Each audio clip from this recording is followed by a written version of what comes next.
Follow me on Twitter I'm at that Lauren. one Ron. And yeah, Ron and Lauren, and you can find our appropriate follow locations, names, what have you, right below us. And today we're going to be catching up a little on Solo because we're coming back from hiatus. So just to kind of get back into the swing, words are fun. Just to get back into the swing of things, we're just going to kind of go into it with our thoughts about Solo. And then we're going to be talking a little about Kelly Marie Tran and Instagram and what's been happening there with her. A little bit about some rumors circulating around about Kathleen Kennedy, and end with some nice E3 conversation. So yeah, let's go straight into Solo. So Ron, why don't you start us off? All right. Well, upon the first release of Disney Star Wars' trailer of Solo, I was expecting a lot of this. Maybe I raised the bar a little too high on my expectations, but it was a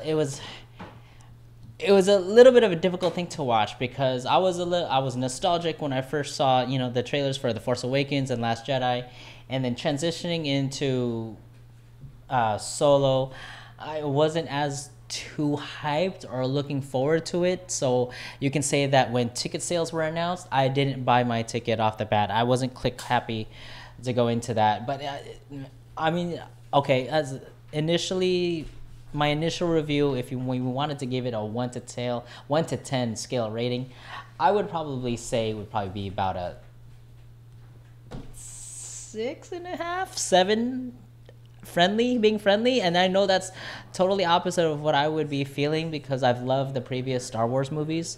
So right now, it's pretty much a difficult call. Just for a frame of reference, and then we'll go to your thoughts, Lauren. Ron, where does your Solo rank among the other Disney Star Wars? Well, as far as all the Star Wars releases so far, just with for Disney. the movies with Disney under the Disney umbrella, I honestly would say it'd probably be the lowest. I know that might sound pretty harsh to some because I know people out there, especially on the Twitter sphere, the social media feeds, have praised a sort of redemption, I guess, from The Last Jedi going to Solo.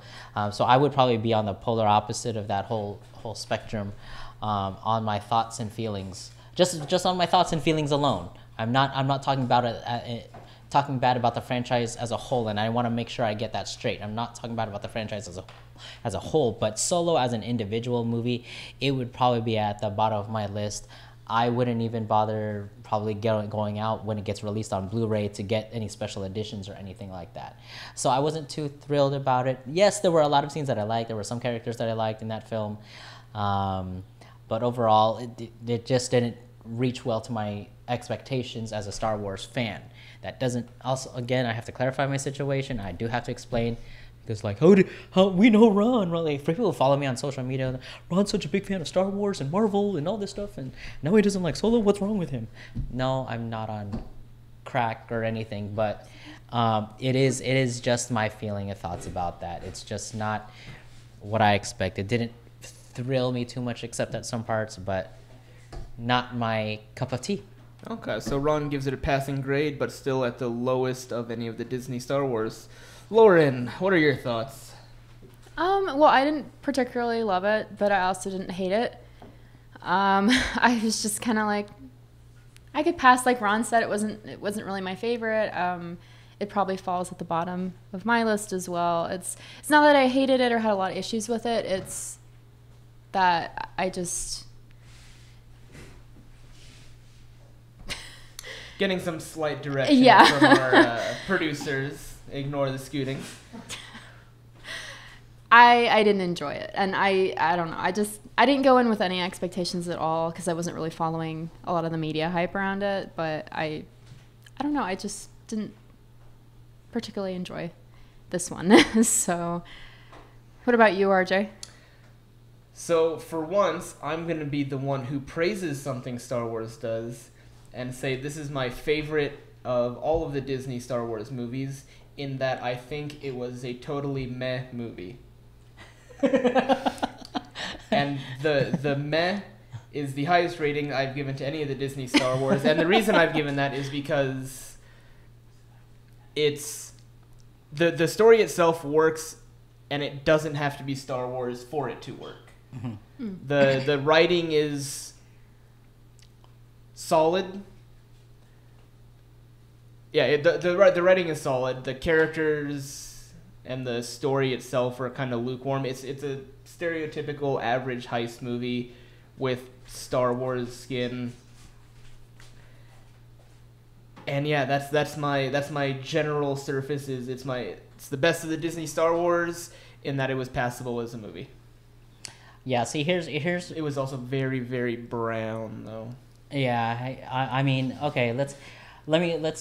I'll give you, I guess, some more specific about my review and thoughts about Solo. This is when we end the blood fight, folks. Yeah. Enter So the blood you fight. you can fight me all you want, but again, these are just my opinions. So as far as let's take the lead role, Solo. Alden, I can't pronounce his last name. Forgive me. Is it Alden? I think it's Alden, right? Alden, right? Aiden Ehrenreich. Alden. Okay, so it's Alden Ehrenreich. Okay. From our previous podcast, and this I did not know, but I'm gonna take this into account. It was mentioned that he was actually trained a little bit on how to act for this film. I will take blame for that. That is something I jumped the gun on. Okay. And that it did happen. He was taking acting lessons during the course of filming, which I was definitely very short with. Like, oh, he's taking acting lessons. That must mean he's not very good. I think his acting was pretty solid, and I think it was just he wanted to do a good job, so he kept improving his skill. Okay. I think it's as simple as that. A lot of people, myself included, were quick to judge him for it, but I think that's a point in his favor. Okay. Taking that point and new judgment into account about his character, whether or not RJ had the prior perspective that he had, or the current update to his feelings about that. I didn't, I stuck with the classic characters of Harrison Ford, and yes, I'm comparing sort of apples to apples on this case, but it was a little bit of apples to oranges when watching Solo, because I didn't feel that really strong swagger, cockiness that the original Han Solo had. I felt that Harrison Ford had a much better role in like portraying that he is kind of like the top guy. For this Solo, for Alden, I didn't feel that same emotions. I didn't feel that same oomph coming from him into his role. Now, did he overall play the role really well? That's debatable. I would agree with you though. I thought he did a good job, but I didn't think he did that good of a Solo.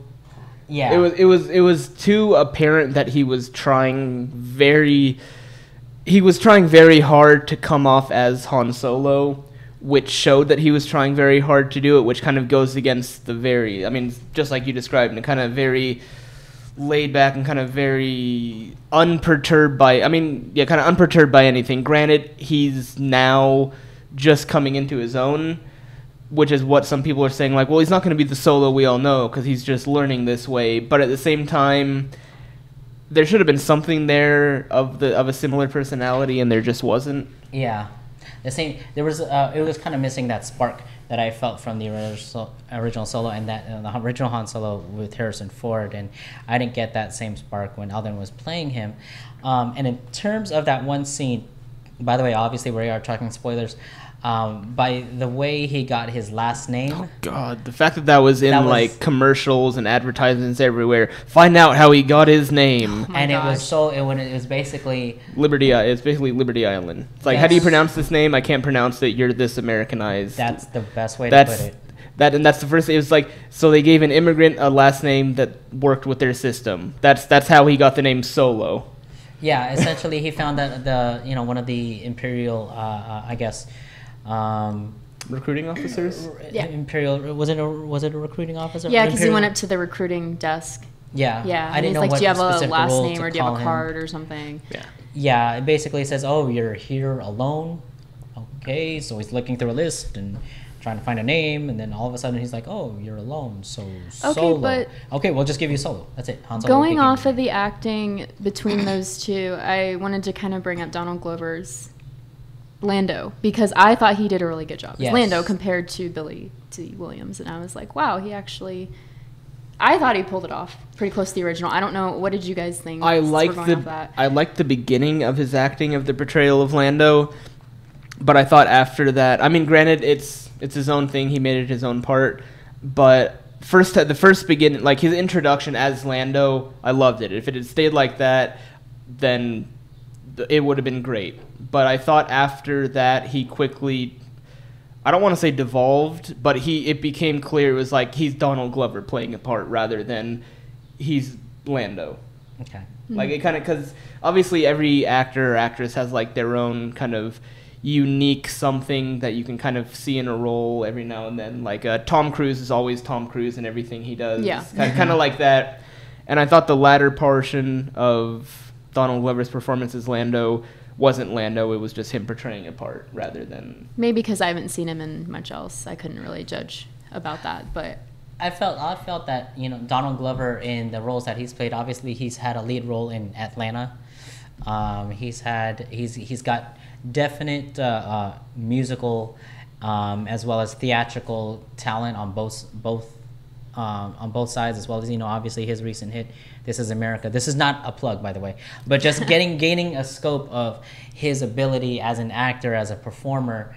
All his stand-up Community. Yeah, exactly. I felt that Spider-Man, yeah. I felt that he did actually do a pretty good job of Lando. So I would have to probably be a little contradictory to RJ's opinion about him.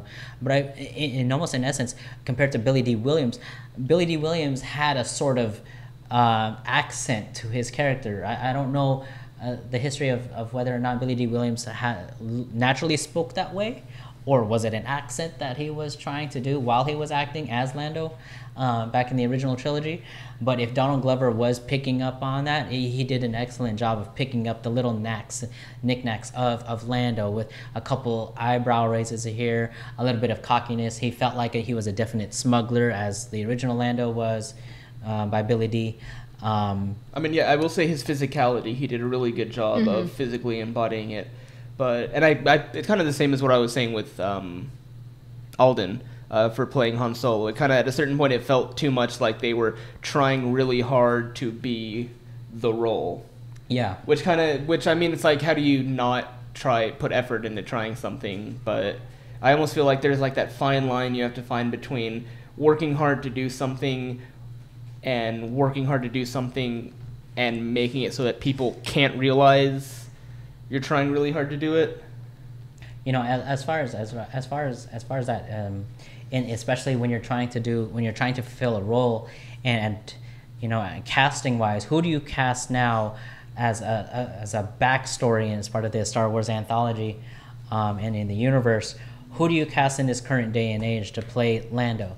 And I think they actually made a great casting choice to cast Donald Glover. I don't think there's anybody else that probably could have played a better Lando than Donald Glover was. So I think they definitely got the right person for it.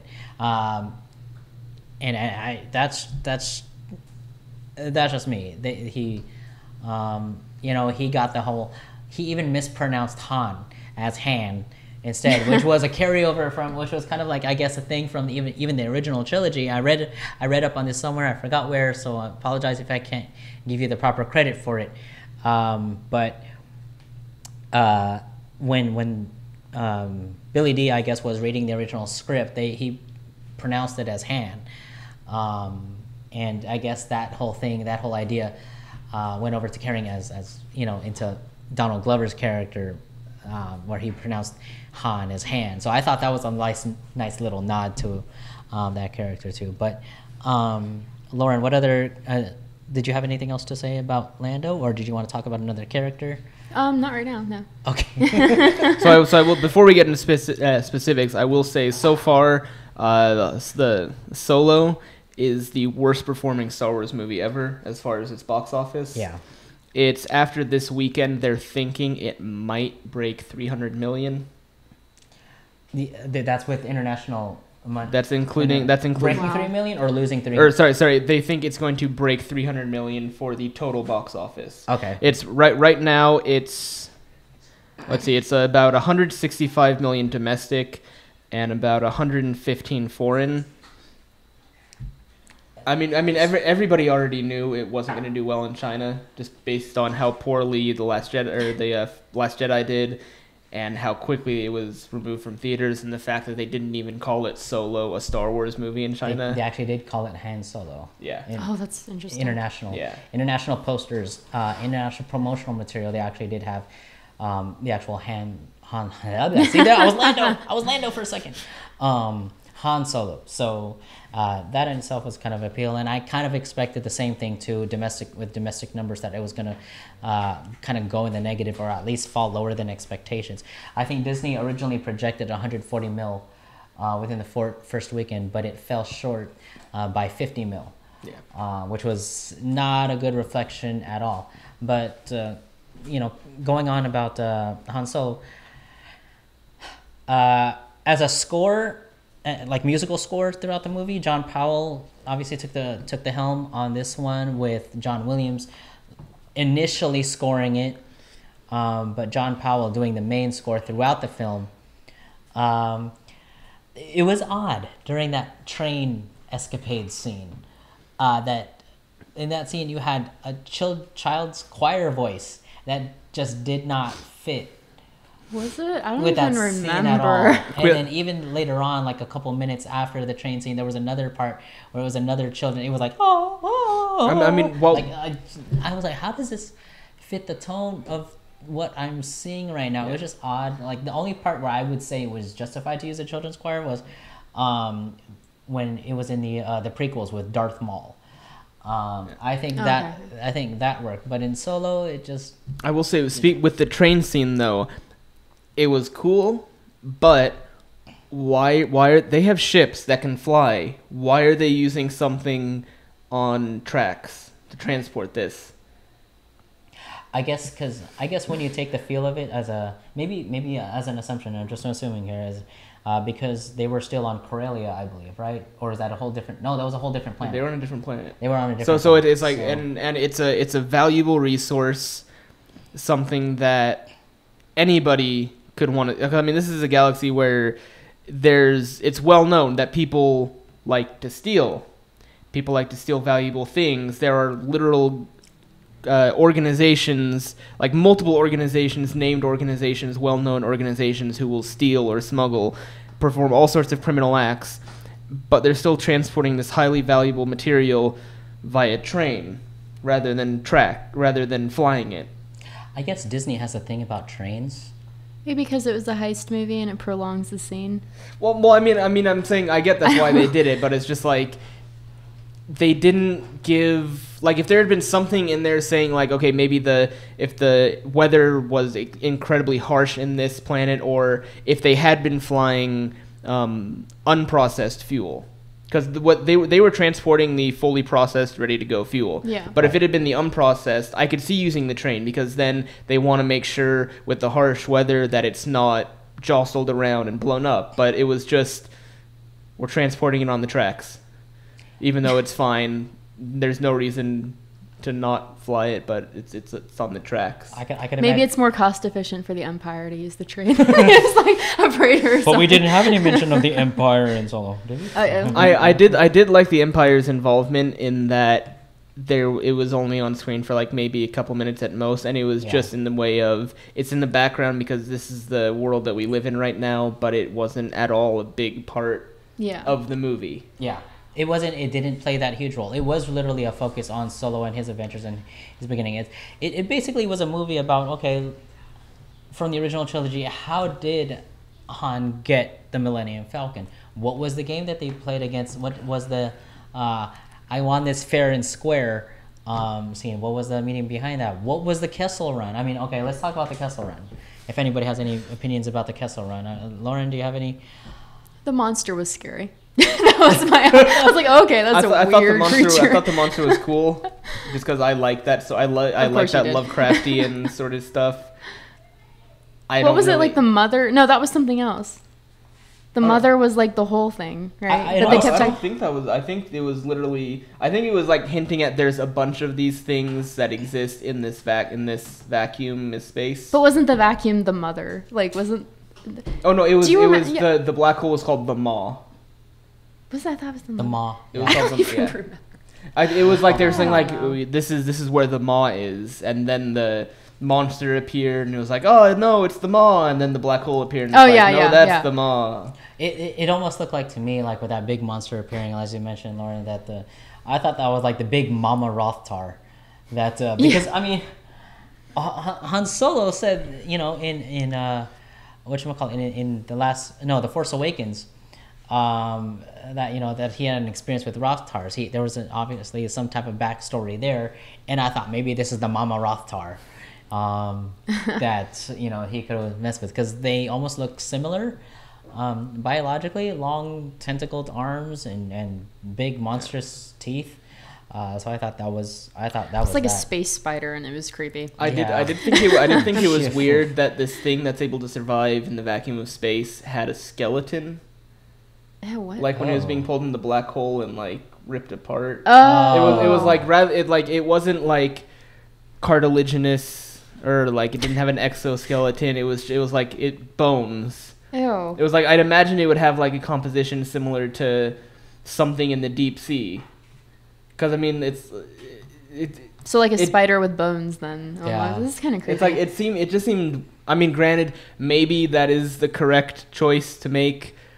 It's not like there's a lot of real world giant vacuum surviving creatures you can base it off of. I mean, that was a good. I have to admit that was a good scene though, because it was kind of like, okay, the Millennium Falcon handled this, which was probably one of the most dangerous missions to get out of and escape from that monster. And then, you know, it made it so easy when in the original trilogy, the Millennium Falcon escaped from this like worm monster on this worm creature on this moon. So totally, you know, it was like, oh, okay, we escaped that wormhole, and this is cake. But so we're saying good scene with that. Can we talk about a bad part of the Kessel Run? That it was only that was just a shortcut. That's it. Well, I mean, that part but no, I'm talking about. So it was a callback to the very beginning of the movie. They're trying to escape, and so they're taking this hovercraft, and and at the very last minute, flying towards some buildings, turns it on its side to try to scrape between it. Doesn't make it all the way. So it's like, here's like, okay, these two giant asteroids, meteors, what have you, are about to move together, cutting off our only way out of here. So I'm gonna turn the Millennium Falcon on its side and get through and succeed where I didn't before. But the suspense and just that entire scene made no sense, because he's in space. There is no up and down. It's literally just, oh, look, I can fit that way. Let me turn to the side so I can fit, because there's no up and down in space, and then I can just fly through. It was like there was no like sense of peril or danger, that they're like kind of like that. He failed before, will he fail here? But he failed last time because gravity made it so the ship couldn't stay on its side that long, and it squeezed. But here it's just like, In space, there's no gravity, so That's true. yeah. It's like that part was. He's got with Star Trek technology, and he got inertial dampers or something. And like, outward thrusters that he could just fly through it. That just kind of like killed this. Like the scene I thought was exciting for the movie, and that kind of the fact that was at the very like toward the end of it, and that was like how they made their escape, kind of killed it for me, because it was just like the suspense is built. But what? It's like, come on, make it. Oh wait! Oh, you did. Good job. Chewbacca. That's a mouthful. I'll have to think of something shorter. Chewie. Anyways, I think Lando that at first called him Chewie, and then Han started saying... You're just going to start saying Han now. Yeah. Han Solo. Donald Glover got me saying Han. Han Solo. I will say, though, that about the Kessel Run, even though it was underwhelming for me in the terms of, okay, you know, originally we thought the 12 parsecs was speed, it was actual distance, and it was underwhelming because all he did was take a shortcut. It's like, that's it. Like, there's no huge acrobatics. But well, I mean, I can respect that, because it was the fact that he did that in a dangerous way. So it's like, okay, that makes sense. That's the part where I was just gonna get into that, you know, the visual aspect of that whole scene was actually pretty cool, because he was facing dangers. There was a lot of space debris, especially going against the wormhole, the monster, and everything else like that. So I thought that part was pretty cool. Plus, it did to the original. This is the ship that completed the Kessel Run, because originally it wasn't like, oh yeah, I'm the pilot that did this. It was, no, this is the ship, because he did a good job flying, but it also came down to L3, and it came down to the fuel that they had that allowed them via the ship to escape. It wasn't. I mean, he's a good pilot, but it wasn't primarily focused on that. So I'm glad they did it. I'm glad they kind of kept with it. It's the ship, and it's not the pilot. You know. Speaking on that, I thought it was kind of funny when I was watching that scene, and especially Han Solo throughout the film about, he's a pilot, he can fly this. To me, it was a callback to that scene in Independence Day where they're lacking pilots. The very first Independence Day scene, and RJ knows where I'm going with this. There was the dad, that drunken dad. Who said, to the Air Force or Navy recruiter, there's like, the dad's like, I'm pilot, I'm fly. Like, that to me was like, that, I just pictured that with Han just saying that throughout the whole movie. Like, if he said those lines, it would be one of the most awesome crossovers. Then that you would know that where Fox and Disney would be shaking hands and making a deal. But in that whole thing, imagine Han saying that. Oh, I'm pilot, I'm fly. So Lauren, what are your thoughts Yes. on the villain, Mr. Scratchy Face? What are your thoughts?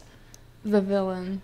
Dryden Voss. Oh, I was like, The Vision. Vision, yeah. Vision, Paul Bettany. Scarlet Witch wasn't there to save him.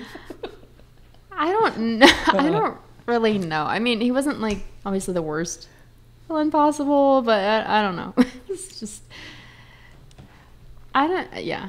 He didn't feel threatening to me. No, I mean, he knew how to like handle himself and defend himself, but it just felt like all his people were doing everything for him. It's like, how has nobody killed him yet if he's just like, I don't know. Like, how is this person still alive? I don't know. I mean, I thought they did a good job subtly showing like his vicious side. I mean, the first time he's introduced, it's like, oh, just one moment, he's busy speaking to the governor. True. And it cuts to him with the knife already in the governor's chest. And it's just, he has just this very laid back, oh, okay, I guess I had to do that. Kind of yada yada, kind of very relaxed and made it clear this is something he's used to. So I thought they did a good job kind of showing, I mean, the vicious side I can get where you're saying like the being able to take care of it. Like, why didn't somebody just take him out? But I mean, sometimes charisma is all you need to make sure you don't get kind of charisma mixed with that proof that you are willing to do vicious things can be enough, even if you're not necessarily the most powerful. I mean, we did say toward the end of the movie that he is physically capable of defending himself. Yeah. For the most part. But I mean, he wasn't great, but he wasn't a bad villain. I thought kind of. He was a meh villain. That's what I was gonna say. It's like, while the movie was meh, I would say the villain was like one of the higher points of the movie. Yeah, I mean, it was still slightly above average, but it wasn't. It wasn't meh. Compared with, I would probably have to compare him with General Krennic. I think General Krennic was more of a villain. Yeah, he was a crybaby. Yeah. But I would have to compare in terms of General Krennic from Rogue One to Dryden Voss in. What are we talking about? Solo? Just went blank for a second. What's the topic now? What are we talking about? So it's just that Solo movie. Star Trek. That was probably, I think, Director Krennic, I probably would have feared more from him than I would Dryden Voss. Yeah. Compared to others, he definitely doesn't stack up. Yeah, but let's talk about another character that I do want to bring up. What are your guys' thoughts, both you, RJ and Lauren, about L3-37, the droid, and that whole aspect, that relationship with Lando, what the robot has a very strong opinion about, I like the character. You did? Yeah, I liked her. Is it a her or it? Definitely her. Definitely. She referred to herself femininely. That's the funny thing is she was, and this has been kind of a debate about her characters. People either love her or hate her, sometimes for the exact same thing. It's because, and it all comes down to, is she intended to be that way authentically, or is she supposed to be a caricature and kind of a exaggeration, kind of making fun of the kind of making fun of like the SJW type? And that's immediately why I brought up that character. And it's still uncertain. It's like people aren't sure if it's like, okay, either they're unaware of like how they made her seem, or they are aware, in which case it's like, but it's like depending on their intent, I don't know how I feel about that. Seems to be like the general consensus of it right now. I'm mixed on her character because I was almost taking it as you know, I there's a lot of things that a lot of ideas that come out there, especially with the ideologies and philosophies and thinking behind Star Wars and what it means to the fans. Was it necessary to have a character that's going to be characterized as the social justice worker for droids? Maybe it was meaningful. People might argue, and I haven't read about this, that why is Disney pushing their agenda in Star Wars with a droid that speaks on behalf of herself? Well, that's actually outside of Star Wars. I would say Star Wars fans don't blame Disney for that.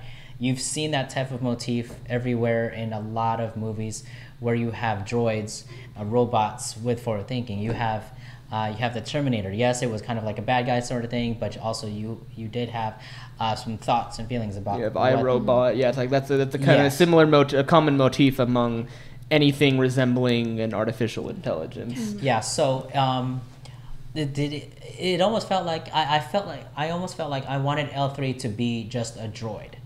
K2SO was a good example. That's as far as I would take the droid in terms of their attitude, their personality. And it's because of K2SO that I think, I mean, so you know what L3's full name is, right? What was it? L337, Leet. Oh, Leet. But it's because of how it, like, I'm leaning more toward the side that it was kind of supposed to be like kind of making fun of SJW, because it seems so over the top. I was just like, they wouldn't like make it. I was like they wouldn't make it this over the top if they were trying to be authentic. It's got to be satirical. That's the thing I was looking for, that it was kind of like a satire. Yeah, but it's like the big idea. When people the big kind of and a bunch of people have brought that up, but it's like the common response to that is just like, but I mean, would Disney allow that? Well, obviously you did. Well, yeah, it was in the movie. So it's out there. They the cinematic portion of Lucasfilm under Disney has made that canon. What about Lauren? Any more thoughts on L3? No. Okay. I just thought she added humor to the movie. That's why I enjoyed it. I'm like, oh, that's cool. Yeah, it brought some lightheartedness, and especially maybe a sadness too, to Lando having feelings toward a robot. I don't know about that. And then, so we have time to get to other stuff. Let's try to. I think we can probably, let's see. So, I mean, what else is there to talk about? You have, maybe I'd say, Emilia Clarke's character, Woody Harrelson's character, and then the reveal at the end. Would you say those are kind of the only real points that's still left to discuss? Probably, yeah. I'll just put in quick before those points of discussion. I love Chewie. Same. Chewie. Yeah, Chewbacca, that was you my got favorite. to see Chewie. He wasn't in it enough, honestly. I think if he'd been in it more, that would have been better. You saw him go out, and he was like the real rebel here, besides Enfy's Nest. You had the rebel here that really wanted to fight for his tribe, the fellow Wookiees, and he saw them in captivity, so he went and rescued them, and he literally took one of the soldiers that, or slave masters, whatever you want to call them, arms apart, like, whoa! I mean, they did that kind of with the whole Han threatening, like, he'll rip your arms off. Mm-hmm. And there it is. Yeah. Was that, he said that in the original trilogy? Did he say that? Yeah, Maybe it was somebody saying, referencing like, careful, he's a Wookiee. It was when he was doing that futuristic chess game against C-3PO, and he was losing. Oh, yeah. And then he mentioned, careful, he'll rip your arms out or something like that. Exactly. Yeah, so there you go. There's that reveal. But Chewie, definitely not enough screen time. But it was nostalgic. It was a good feeling. It was like yes feeling when he sat in the pilot's chair, the co-pilot's chair, in the Millennium Falcon. So that part was cool. But yeah, we're gonna talk about. So let's jump to Woody Harrelson and the. I think we can cover Woody Harrelson and the pirates kind of in one because that kind of rolls together. Well, not Kira, but Woody Harrelson and the pirate group. Okay. How'd you like Woody Harrelson's portrayal? He did a good job. I think he did a good job. Pirates. Yeah. Yeah. Just that's it. Just pirates. Yeah. I did think Whatever that was pirates do. That's what they do. I did think that was a bit weird because they were like, "Join us. We can work together. Ignore the fact that we killed some of your friends about a week ago, but we can work together." That part did seem a bit strange, but it's like I got where they were coming from, and like that nod at the end, it was just like, "Do you want to join us? Do you want to join our rebellion? Do you want to join our resistance?" And it was like, haha, cause episode 4, and he does. Clever, very clever. And that's all I have to say about his character is that he was a pirate. You know, you try to build trust with somebody, or you try to manipulate somebody's trust to work for you, and then obviously it worked against him. So. I did like his triple cross or triple. I think it was a triple cross. Triple cross at the end. I was almost anticipating him to end up joining with Han at the end, because I mean it was like, okay, it's pretty clear that if he teamed up with Han, he probably would have gotten out fine. That was one of the weaker parts for me, is I thought, I'm pretty sure if Han told him the plan, he would have totally been down with it. Like if he had told him, you're gonna double cross us, and then this is what we're actually gonna do, and then you come back in, and then we take over. See, this was kind of like, okay, I'm gonna have to bring this in on the holo feed. Captain America and the Winter Soldier, where Nick Fury told Steve Rogers not to trust anyone, and literally, Woody Harrelson's character told Han not to trust anybody, and then all of a sudden, that should have been the clue. I mean, that was. I mean, I'm pretty sure like everybody who watches movies was like, oh yeah, okay. I know what's gonna happen. I bet he's gonna betray him. Yeah, called it, bro. I called it. Told you. Yeah, I told you, Jeff. Like, God. His name's not Jeff, by the way. So Kira, that was a nice little twist to her character. I fell for it. What? Kira. What about her? Her what'd you call it? Betrayal? Alliance. Her friendship. At the end, you mean, or? Yes, but maybe was it planned? I don't think it was. Because she was captured by the Imperial forces. I don't think it was planned. I think it was just the events that brought her to that point in her life made it so that is something natural her character would do. She found the ability to raise to a much higher position, so she took it. Yes, but remember earlier in the movie when they were trying to escape from Corellia, she was held back. So I don't know if maybe that was part of the plan. Like an implant or look something. Like she was captured, but initially she didn't. The Imperial officers chose her. Well, I mean, I don't think it was chosen, because I think when it showed the mark on her arm, that was kind of suggesting that she had been sold off and branded, and then within that structure, she had risen to where she was. So I was like, okay, given that, it makes sense. Plus, I mean, she couldn't have gone with Han anyway, because we know she's not there in episode 4. Yeah. I thought that was kind of strange, the fact that they included a romance in the movie where we knew the romance would go nowhere anyway. Mm-hmm. I mean that was it. It was like we know it's not going to go anywhere. So yeah, I don't know. I had mixed feelings on her character. I didn't really like the beginning where it was like all just all the romance, and that was his motivation to get places and whatnot. I liked at the end how she became like a badass and all of that, but it was like the beginning was really weak for her character, and I don't know. I guess probably have to see the movie again to determine more, but I just didn't like the character too much. I guess. My question would be, within the movie, so obviously at the very end, it's Darth Maul after the events of Phantom Menace took place, probably after after several events of Clone Wars took place, the animated show, not the movie, because we see him with the robotic legs.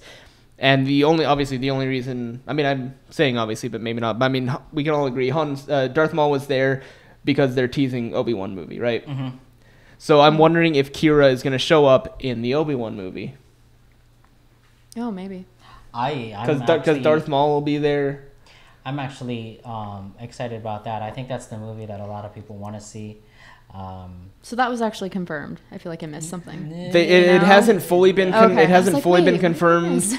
But I think it's confirmed all but officially at this point. I think there's been talks about it, about finding people to write it. Yeah. I think that's been the talk about it, is like, who are they going to have write it? But I'm just doing I forgot to do a little bit of research on this, because I swear, when we saw that reveal of Darth Maul at the end, obviously kind of like the lead boss, he's kind of like that guy that's hidden in the shadows that you don't see until the end, which is kind of like a funny motif of almost any heist movie. Like, who's really pulling the strings? Who's really pulling here? the strings? Yeah. Exactly. Well, and I mean, we knew that there was someone above Dryden Voss. Well, we just didn't know who. But my question with Darth Maul is, he works as a good reveal for people who are very up to date on Star Wars, people who are aware that Darth Maul survived and came back, who are aware of Clone Wars animated series and was it Rebels that he was in? Yes. And Rebels, but it's like, if you just watch the movie, then it wouldn't work. So it's kind of, it goes back to that whole, how much of something do you need to consume in order to enjoy it for it to be. So I think as far as direction and choice for the movie, I thought that was kind of weak, and kind of like, it was just like they were playing off of fan hype and off of the super fans rather than the average moviegoer, which is like what most of their movies are all about, is getting the average moviegoer. So it kind of seemed like they were, I don't know, kind of a reach, because like they've been ignoring the super fan or the people who are really into it for a while and going more for the general appeal, but then they try to do that, just kind of reel them in at the very end. So I just thought kind of it didn't mix as with well. The whole thing, with the whole thing at the end. It was a nice reveal, maybe a tie-in that could lead and spoil to something else. Maybe it is the thing that will fulfill the wish with Star Wars fans to film the Obi-Wan Kenobi solo film. So I guess we'll just have to wait and see what happens with that. But obviously, overall, I guess Solo just didn't do too well at the box office. It's still not doing too well. It's like, Deadpool was released. Deadpool 2 was released prior to Solo. Yet when Solo took I guess it topped the box office for probably about 1 week or two. And I think that was just because it had just released. Yeah, it had just released just the opening weekend, and then Deadpool 2 reclaimed it back. Yeah. Like, that's rare. We've always seen Star Wars movies on top for at least a couple weeks before it dies down. But I think, part of this also is, a reflection of, are we getting drowned out by Star Wars? Has the release dates come too close together? It's like we just got finished watching Last Jedi and all their opinions about that, and now here comes Solo, another Star Wars movie. It's like, we were hoping maybe if that it would have come at least in maybe another year, but obviously that's looking towards Episode 9. And so that's the camp I've always been in, is too much. It's Star Wars, one movie to another, are too similar, and people are getting fatigued with it. Yeah, and I think that kind of contributes to the downward spiral of that part. So maybe if we had, this is kind of like what I call the Frozen effect in Disney, because let's just face it. Remember how Frozen was so popular when it came out? Everybody was like, "Oh, Frozen's the best movie. It's a different type of Disney movie. It's talking about sisterly love, not a romance type of love," and it was whole things. So Disney said, "Oh my gosh, people are capitalizing on Frozen. Let's push out all the merchandise of Frozen. Let's do everything Frozen on Broadway. Let's do Frozen shows here. Let's push out like Frozen apparel and merchandise. Just everything, Elsa, Anna." And I think that's what Disney did with Star Wars too. It's like, oh my gosh, it's Star Wars. Let's push everything out with Solo. Let's do all this merchandise. Let's put all this promos, and then it just died out. Yeah. So kind of like as quick as it pushed out, it just quickly died out at the end. So I think what Disney did a lot, but we're gonna talk about, I guess, all that stuff Yeah. later on as one of our Yeah. segments. So that was our brief recap of Solo. So, but let's move on. So enough about Solo, and let's talk about what's happening with Kelly Marie Tran on Instagram and what caused her to delete every single. I think as of now, her Instagram is still active. Yeah. But she's deleted Her post. every single post off of Instagram. And I will say it was hard. There's not a lot of sites. I mean, a lot of places are reporting on this, but not many of them have the actual comments that were made that caused her to do this. And a lot of these comments, the majority of them are basically attacking her role for because of portraying a Rose Tycho, Tico. Basically, which doesn't make sense because they're attacking the character and just her because she portrayed the character. They're attacking her as an actress and outside of as an actress as well as a human being in whole. Yeah, just for her portrayal of a character that she was just portraying. She didn't create her or have major influence over. But that's what many of them about. But you also have all the attacks for physical appearance, for her race, for there were definitely a lot of ugly things said about that. And so, Lauren, me and Ron have been talking a whole lot. So do you want to start us off about the all the trans stuff? You pretty much covered a lot of it from what was been released. I mean, it hasn't officially been confirmed by anybody that's the reason that she left. But I mean, we can kind of assume. Yeah. And it's sad because Daisy Ridley also left social media last year as well. But not due to that. Oh, was it? Well, no, she was bullied a lot. Well, she might have been bullied as well too, but she deleted her Twitter account because she just was too busy in her schedule to like post stuff. Yeah, but that's what managers are for. Yeah. Well, yeah. I think she was bullied a lot too, but I mean. Yeah, there goes on with high-profile people. Because she was the new face of Star Wars. So. Yeah. Because like you're saying, it happened with high-profile people, and that kind of the whole on the internet, nobody is safe from anything. No. So it's just like, obviously, some things that were said were horrendous, but it's like a lot of other stuff is just like it's the internet. People are gonna attack you, and it's like, where is that line in this case? Mm-hmm. I will say, obviously, you're gonna have people who say stuff because they know it's offensive and they know it's gonna be offended. But I think part of the blame also lies with Lucasfilms in this, in that they've been essentially insulting anybody who had anything bad to say about Star Wars, even if it wasn't offensive. So at a certain point, people are just gonna get in the mindset of, well, if everything I say, even if it's just a real critique, is just gonna get me labeled, why would I not do things that would earn me this label naturally? It's like, if I'm gonna get called this thing anyway, why don't I just do the thing that I'm being labeled as? Yeah. I could go off for about 30 minutes on this topic because I'm very passionate about this whole thing, and this almost affects me personally, for personal reasons as a human being as well too, and not just on a professional level where I'm doing this podcast and her as an actress. And I do have a lot to say this, and I forewarn you if I might be a little too blunt. But I have to be honest with myself in how I am. I'm gonna say it straight out. First of all, that you so-called Star Wars fans are cowards, like, for doing this. You're doing this on social media to blatantly attack someone. But you're forgetting. But here's what a lot of those so-called fans are forgetting. First of all, you're forgetting that there's this whole denial of a lot of people that have been in the industry that's beyond Star Wars, who are of different races, different origins, different ways of their upbringing, different ways of being able to treat people as a human. You saw Carrie Fisher. Was she seen as a sex symbol? Probably she was when Star Wars was originally released. She was a woman. So why wasn't anything said back then? Obviously, we didn't have social media as popularized back then, but were you saying anything about social media about Carrie Fisher being a princess, yet she portrayed her role a lot different, like she was stronger than some of the guys? Yes, she was, but nobody said anything about that. Rose, you could say here's the thing with Rose's character and with Kelly's character as Rose. She was you could say, and see, I have my mind's going everywhere. You could say whatever you want about her as the character that about she was Rose, portraying but not as about Rose. Kelly.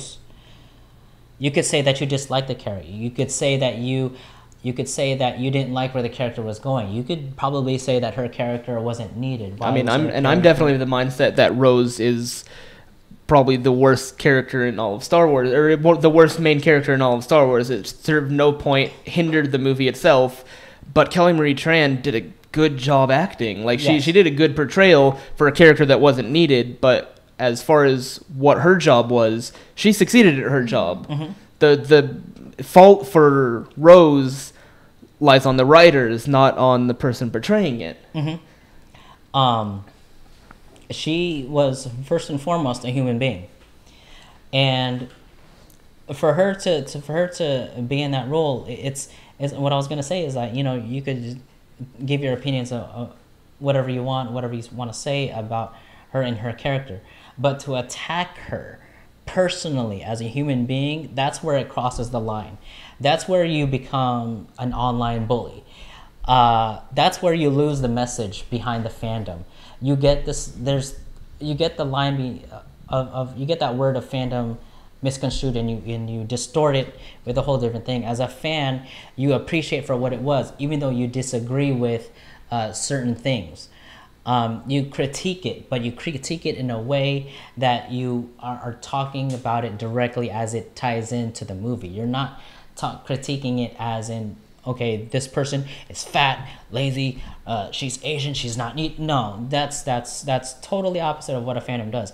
A fandom, to me personally, the fandom is, let's discuss this. Let's discuss, was she cool? Like, was she good as a character? Was she did she do a good job acting in it? Maybe was there somebody who could have done better? Yeah, we can have those discussions.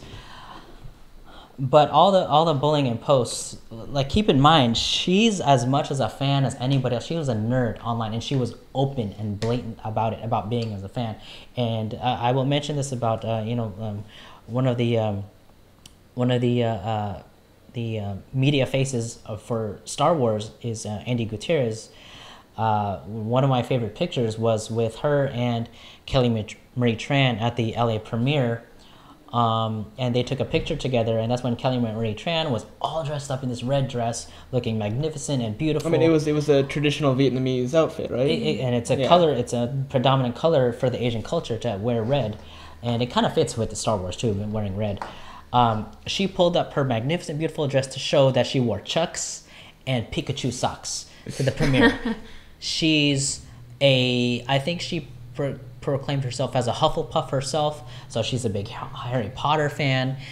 She expresses all these different fandoms, and on social media she expresses how much she embraces being beautiful, being a plain Jane, like sweating, and she'll put out how beauty is really beyond putting on the makeup and everything like that. I could look pretty, but overall, this is me, this is who I love. And that's the type of message, that's the type of person she was. And to blatantly attack a person on social media about that type of ideology, about that type of personality behind her, that's shameful. That's really something that I would say you're a coward for doing so. You're not doing this fandom right at all, and you're not doing the fandom any justice about moving forward with Star Wars. Let's take in mind, like, you're having a storyline that's been portrayed of these rebels facing against an empire, where possibly the symbols of the empire and the First Order were taking after fascism. Think about that for a second. Wait, so because I mean, me and you kind of like me and you are mostly saying the same thing. And Lauren, earlier you were saying like your thoughts are mostly kind of the same as what we had said in that little intro and kind of briefly touched on. But is there kind of anything about this incident kind of like that we haven't touched on, or something you want to add to? Kind of any? No, I don't think so. I think you guys pretty much covered it. Covered it. Yeah. Okay. So we're gonna actually bring in another one of our hosts who wants to talk about this more. Lauren, if you want to say your goodbyes, let them know where you can follow you and all that. So I'm gonna head off. You guys can find me at Freedom Not Fate on Twitter and Instagram. Bye, Lauren. Bye. Don't go too far. Coming in, we have Jaja Gabor, also known as Chris. Hey guys, huge thanks to Lauren for sitting in this seat for the beginning of the show. I was going to come in at a later point in the show, but I called an audible because I actually decided I did have some things that I wanted to talk about with the Kelly Marie Tran situation that you guys haven't touched on. And I think I know what you're gonna say. So Chris, what are your thoughts on the Kelly Marie Tran? So the thing that we haven't been focusing on is that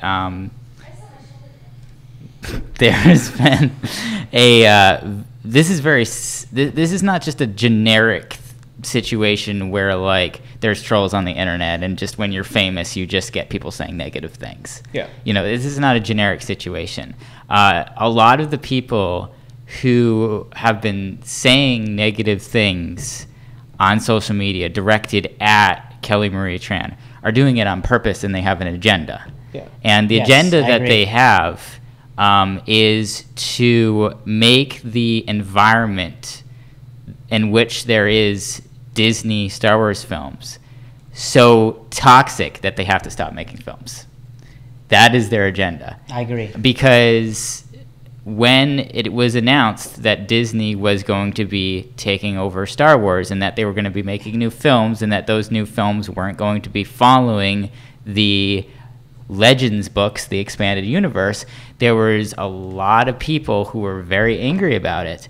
And they decided what they were going to do with their anger was they were going to boycott Disney, they were going to picket Disney, and they were going to, in their own words, become social media terrorists and basically cause as much disruption in Star Wars fandom as possible so that Disney would be terrorized into reconsidering making films based on the expanded universe, or just not making any more new films at all. But I mean that you didn't see any, and I mean, because I remember when you did have people saying that when they first announced this the number of years back. But I mean, it was a pretty small faction of people that did that. It was only until Solo that there was an actual. Whether you want to say it's because of the boycott, because people were very adamant about boycotting Solo, because of that caused that. You also have with the Blu-ray release, the home video release of The Last Jedi. There's also apparently a boycott on that. These people have been boycotting Star Wars since The Force Awakens. And what they did with The Force Awakens is they went around telling everybody that Han Solo died in the film. That's what started this. That was the beginning, was them spoiling that movie, and they were very proud that they did this, and they did this on purpose because they didn't want anybody to enjoy that film because they knew they weren't going to enjoy it because they went into the film with the expectation of, I can't like it because Mara Jade isn't in it. I can't like it because Thrawn isn't in it. So if I can't like it, no one else can like it either because maybe if we all don't like it, Disney will do something different. But my question would be, is they've been doing this since the start, and it hasn't done anything until the point that, I mean, like, finally the mainstream media is talking about how Solo and kind of talking about a Star Wars movie in a negative light with Solo. So it's like, yes, they have been doing it, and it probably has been playing a greater influence because, kind of like I was saying earlier, they've probably been building more of a group because when you call people who critique it this name or that name, eventually they're going to decide, if I'm going to be called this name anyway, why would I not be one if I'm still going to... This is what happened. There's obviously to have the mindset that you can use trolling, that you can use internet terrorism to get your way. Obviously, this mindset is insane. It's a mental disorder. These people aren't mentally stable because you can't do that. It doesn't work. It just makes the world a worse place for everyone. And there's other views that we have in our society that are also similar mental disorders, and that's things like racism and sexism. And it just so happens that there is a huge overlap between the people that were boycotting The Force Awakens and the Disney films because the content did not follow the expanded universe model. And there was an overlap between them and the people who are actual racists and sexists and do not want an overabundance of women and people of color in Star Wars films. And we saw this starting with The Force Awakens with the controversy over Finn being a stormtrooper. There were a lot of people who were very vocal about Finn can't be a stormtrooper because he's not white. And stormtroopers in my head are supposed to be white, even though we didn't see them without their helmets on. People have this headcanon just based on knowledge of Star Wars that, oh, they're all white, so he needs to be white. Or he needs to look like a clone of Tamora Morrison, who's not white, which is funny, but he's not the same race as Finn is. So that's kind of, those are the seeds. That's where it started. And it continued up into the point, we got the point where Jyn Erso was the lead character of Rogue One, and people were mad that she was a woman. And then we got to the point where you had Kelly Marie Tran's character, Rose, introduced into The Last Jedi, and people were mad that she was a woman of color. And that's when you started hearing the phrase, they're taking Star Wars away from straight white males. And the reason why all of these things are connected is because there were a bunch of posts made this week on the social media accounts of the people who are anti-Disney, the people who are running boycott campaigns. And these posts said that their goal was to bully Disney and bully Star Wars fans and bully people working on Star Wars to the point where they bring back the expanded universe as the only canon and they purge all of these experiments of adding people of color and women into Star Wars. In anything that's popular, you're going to have legitimately hateful people and people who just love to start a flame war. But the thing is, this is a movement. This is not just individuals. But what I was going to say is I think with Star Wars, because it's so hugely popular, is... You attack the thing that's at the top. Well, and it's like, even if the percentage of people is the same, because of how big the fan base for Star Wars is, even if it's the same percentage, it's magnitudes more as far as... You're right about that. However, the difference between this and another franchise is while you might have racists who are saying racist and sexist things about Marvel movies, or people that don't like how they're adapting the comics and stuff, they're not organized this way. They're not making organized attacks because it's not just like a bunch of people individually decided, I'm going to bully and harass Kelly Marie Tran.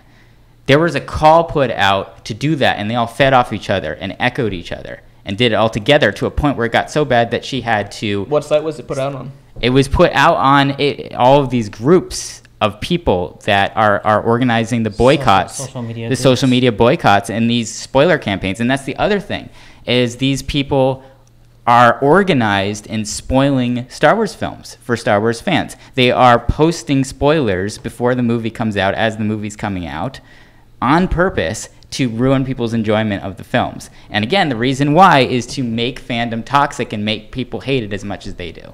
That's the entire purpose. It's all part of one gigantic big thing, and it's not a conspiracy theory, it's an actual conspiracy because they've said this. There are posts on these pages, these anti-Disney, boycott Disney pages, that have claimed, all right, so we spoiled The Force Awakens for everybody, so we have driven Kelly Marie Tran off social media, we are boycotting all of the products, these are all things that we're doing, and they, in their head, think that they're being successful because then they look at the box office numbers for Solo and say, this is all because of us. They're the ones that are taking credit for it. Now, here's the thing. These people are not big enough to make a difference economically. There's probably less than 1,000 people that are active in doing these things. Yeah. There might only be hundreds. There's not a lot of people. Let's not forget that you can create multiple social media accounts to still yes, they make themselves look bigger by trolling. I'd say thousands, just because of the pure size of the Star Wars fan base. So perhaps there's thousands, and that's obviously not enough to really affect ticket sales, to really affect merchandise sales. But what that is enough to do is if you get hundreds, if not thousands, of comments saying that you don't belong in Star Wars because you're not a straight white male, or you should kill yourself, things like that, it is enough to drive someone off social media. Well, but I mean, like because I looked at a bunch of the comments that were being made about Kelly Marie Tran, and while there were definitely those comments, the majority of them seemed to be attacking her for the fact that Rose, not for anything about her personally, but just attacking her for Rose. But that's not why she left, though. People can take criticisms, actors can take criticisms, and it's fine if you're a character that's controversial.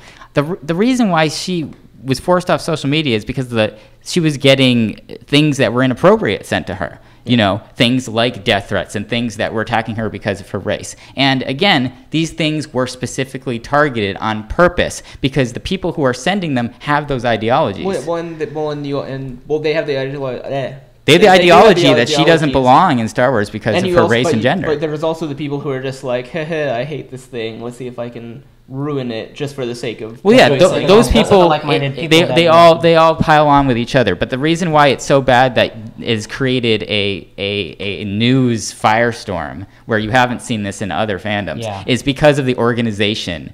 Because the one thing they're being successful at is getting PR.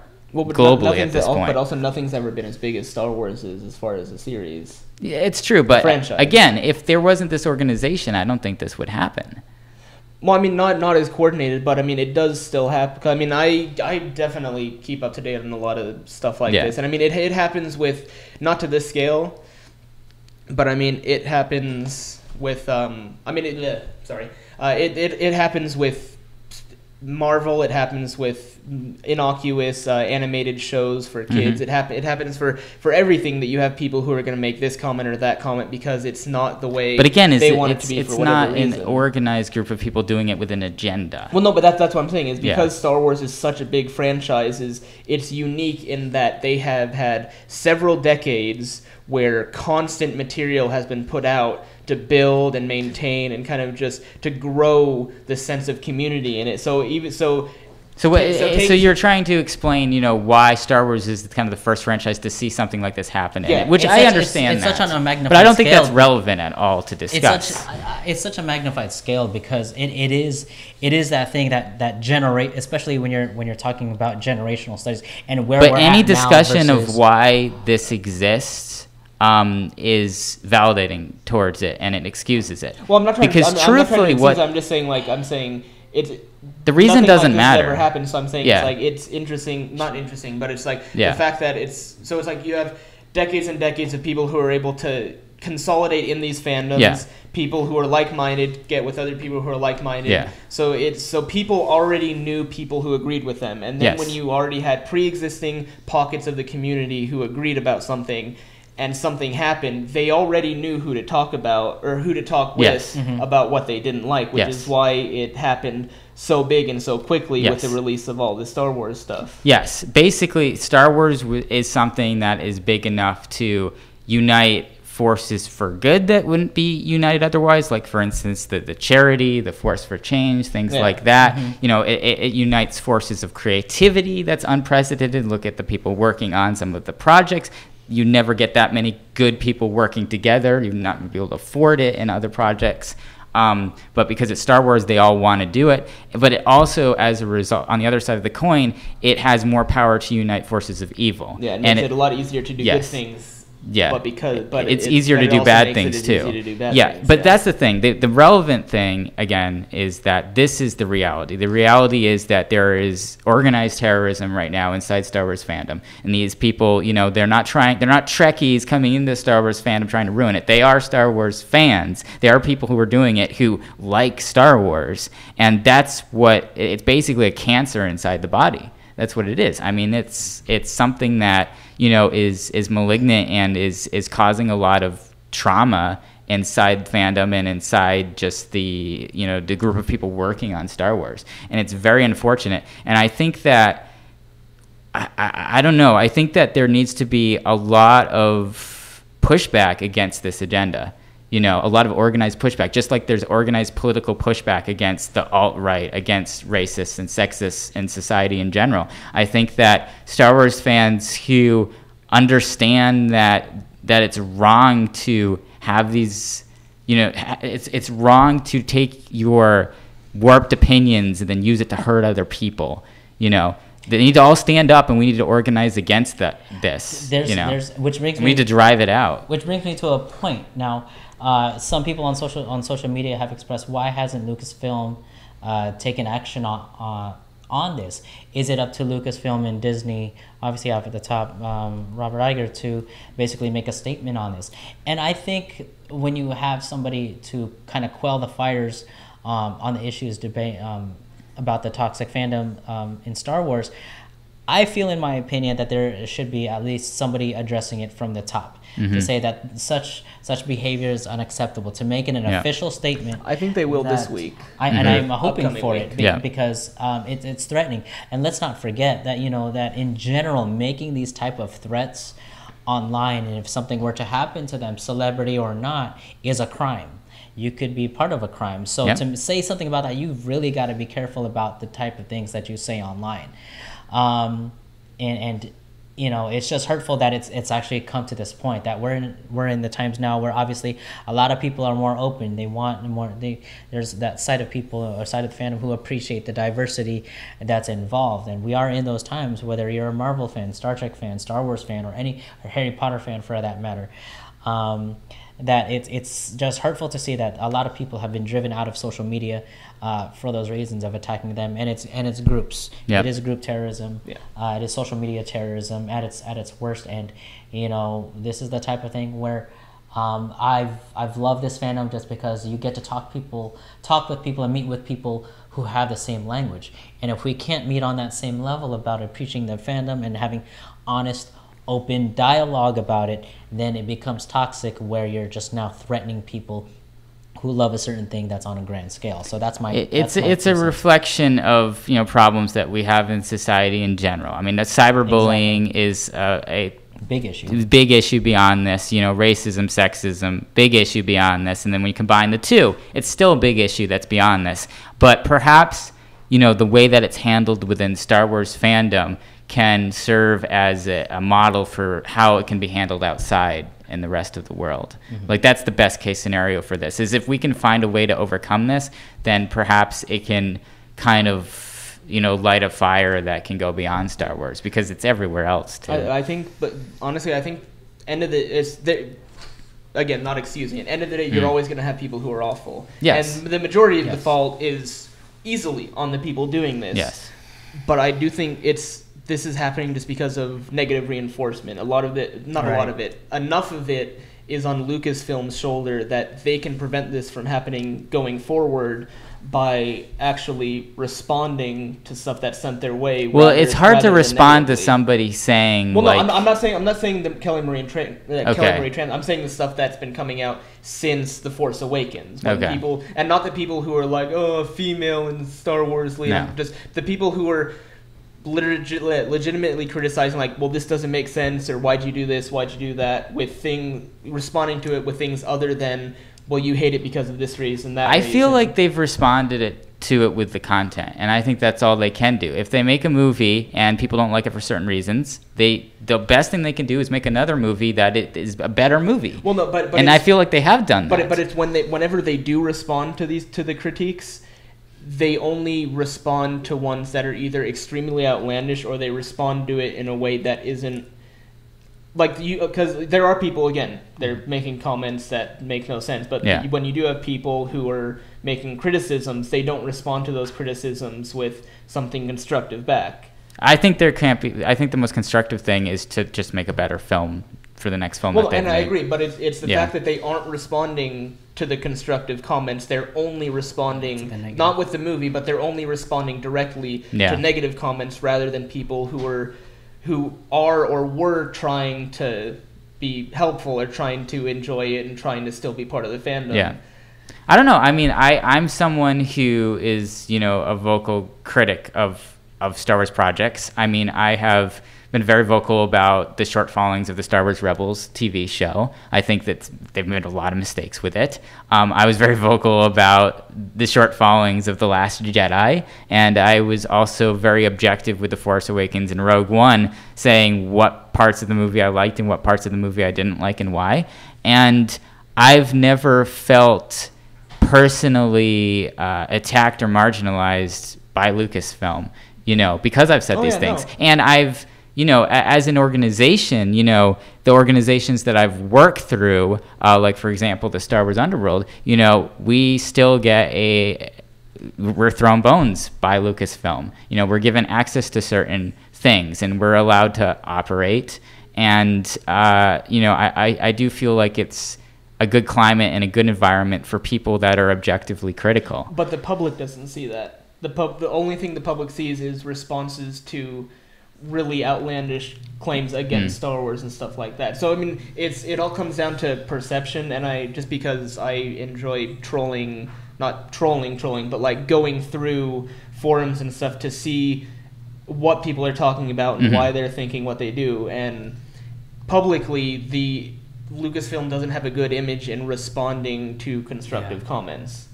They do like, I mean, like you were saying, they throw bones to content creators who do criticize Star Wars, but it's never apparent to people who aren't aware of that situation, who aren't directly part of, or who aren't like 1 or 2 degrees separated from Star Wars. It's always people who are 3 or 4 degrees separated, who really enjoy Star Wars but don't do anything creatively with Star Wars. Therefore, they're detached enough that they can't see what Lucasfilm is doing. Obviously, Force for Change was really good, and everybody saw that. But if you don't see a lot of publicly outward stuff that Star Wars is doing, that's good. Well, and I think that's because, you know, Star Wars is caught in between a rock and a hard place now, where they don't want to. You know, there are still some of those fans who might be saying those things, but it might be like a perception of money as well too. These are people that might still pay, like, even though they might find, like, in retail, you might find that this is a defective product with Hewlett Packard, but I'm still gonna go with that Hewlett Packard anyway, just because they've been a trusted brand or something like that for a long time. So it's in my analogy. They're gonna still watch Star Wars films even if they didn't like one. They're still gonna watch it anyway, just because, you know, there are people like me. Money. But again, like, if I was in the shoes of Star Wars, if I was, you know, Kathleen Kennedy, who we're probably gonna talk about next, or in the next segue, what do you do as the face of this franchise? Do you say something about it and address the situation, and then possibly lose those fans forever? Or do you just lay back and just, you know, keep making the films, keep doing what you do, and just move on? I mean, the only thing they can do is change gradually. That's going to be the only thing. I think the only thing they can do is change probably, like you said, change the material that they do have already, make it better, whatever that better means. Well, I mean, I think some of my criticisms of the first few films, you know, were answered with Solo. I mean, like, I know you guys, you know, didn't like Solo as much as I did. I think they answered it with Solo. Okay. I think the problem is your opinion of the previous Star Wars movies is higher than mine, but I still think Solo is an improvement. Yeah. So I do. So you agree that they are probably taking in criticism and at least answering it with the products. But the question is that enough? Should they also do a little bit of PR too, to acknowledge the fact that, you know, a certain, you know, a piece of material is getting a lot of bad reviews. A lot of PR has been coming from the fans themselves. I mean, let's take the most prominent, maybe you could call him a fan himself, Mark Hamill. You know, I was tweeting a picture out on his feed on both Instagram and Twitter. What's not to love, and hashtag Get a Life Nerds, with a picture with Kelly Marie Tran smiling, and obviously he's addressing those people who've made the fandom toxic. So you have, you know, your lead person from Star Wars addressing those fans that, you know, as a fan himself too, he's making it an issue. So how far beyond that are they going to get? But again, those are two different things. You know, that's doing more of what RJ was saying, is addressing the really bad stuff fans are saying that they shouldn't be saying. But, like, what do they do to address a massive amount of fair criticism? I mean, I don't think it would be, and we can keep going on and on about this, but so I think we'll try to wrap this up in the next couple of minutes, but I think Lucasfilms and Disney are big, and Star Wars is big enough that putting together a PR team that is publicly responsive to the public wouldn't be super outlandish. I mean, I do think they're not where they should be, but I think they have been slightly improving in how they're responding to the public, because I think they are kind of aware of how. I mean, obviously, the first movie came out the audiences were split. It was pretty polar. Now it's incredibly polar, and I think they're finally catching on to the fact that they need to try to do something to try to contain the fire. I mean, a couple city blocks are already burned down, but I think they can still, they can still save the city. Yeah. I mean, my perception, and it's, you know, a little bit skewed towards super fans, just because, you know, it's through the projects I've worked on in Star Wars fandom that I've met a lot of the people that I know, including both of you guys. So it's a little bit skewed towards kind of people like us. But in general, I also know plenty of people that I've met in other walks of life that, you know, like Star Wars but aren't like involved in fandom, but would still sit down and watch a new Star Wars film. Yeah. So of all these people that I know, that includes people from every corner of this, you know, fandom, every corner of the audience for Star Wars. Yeah. This has been my perception. I believe that The Force Awakens exceeded most people's expectations. I think a lot of people went into that film not knowing what to expect, worried that Star Wars would not, you know, be brought back kind of with the same strength that it had under George Lucas. And I feel like in general it exceeded most people's expectations. There was a decent amount of people, which of the people I know would probably be about maybe a fifth or a quarter of people, who thought it was maybe an enjoyable film, but, you know, it wasn't out of the ballpark for them. It wasn't a grand slam. It was just a good movie, but they still didn't feel like it recaptured the magic of Star Wars, or maybe even tried to recapture it too hard, and it became cheesy because of that. And so that was kind of what I felt was the initial, you know, climate going in was, and it seemed like all the negativity, all the real hardcore negativity wasn't coming from critics saying that the film was a bad film. It was coming from these crazy, deranged people at that time. Now, when we got to Rogue One, I honestly felt among the people that I know, the people who had a really positive reaction to that film had a very positive reaction, like more of a positive reaction, higher on the scale than with Force Awakens. Like people like really, really, really were into Rogue One. And a lot of people were saying it's one of the best Star Wars films who were into it. But then that maybe 20-25% of people who didn't like it were less just, oh man, it's okay, and more like, no, I really didn't like it. So still but because the positive people were so much more positive, it created this environment of, wow, like this film is doing really well, and people really like this film because I felt like there was more vocal positivity. Now, when we get to The Last Jedi, I felt like it was a 50-50 split. It was right down the middle. I felt like 50% of people said, this is a really good film, this might be one of the best Star Wars films, and 50% of people said, man, this might be one of the worst Star Wars films. I don't really like it. It was very polarizing. Very, very split. Because they, you know, that was not a safe film to do, and they played with a lot of things in that film, like the Force and the Jedi and all this stuff. They exceeded expectations. You expected it to be good. They subverted everybody's expectations in not necessarily the best way, where people either got something that was better than they were expecting or something that was just different and in a bad way. Then with Solo, I honestly feel like inside just the spectrum of people that I know, I feel like that it's like the people who are positive about Rogue One, that like positive, super into it majority is still there. Yeah. But I feel like the negative, the people who are thinking, oh, it's kind of meh, are just like, we're like the people who are saying meh, The Force Awakens were meh. They aren't going after it like they were going after Last Jedi. Yeah. So I feel like it was a bunch of positivity and then a little bit of meh, it was okay, you know. And I think ultimately what it comes down to is Star Wars or Lucasfilms is becoming aware that it needs to change.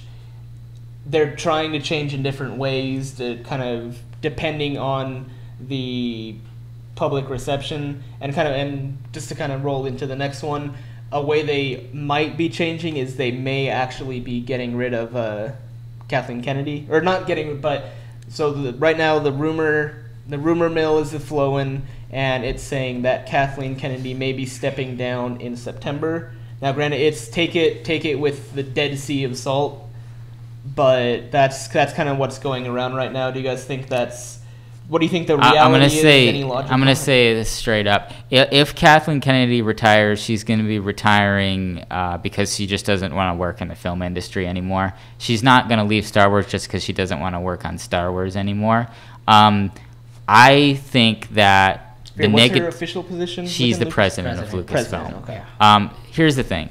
I think that a lot of the negativity directed at Kathleen Kennedy is extremely unfounded and Unfair. unfair. But firstly, we have to remember that Kathleen Kennedy is pre-Disney.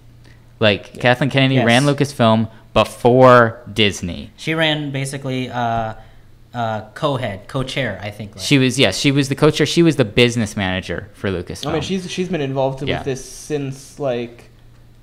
I want to say since the end of the original trilogy, or no, not yeah, really specifically. that. But a long time. Definitely my pre-Disney. perception, and this is pulling a bunch of kind of rumors and sources together, and also just personal conversations that I've had kind of off the record with people who've worked closely with Lucasfilm.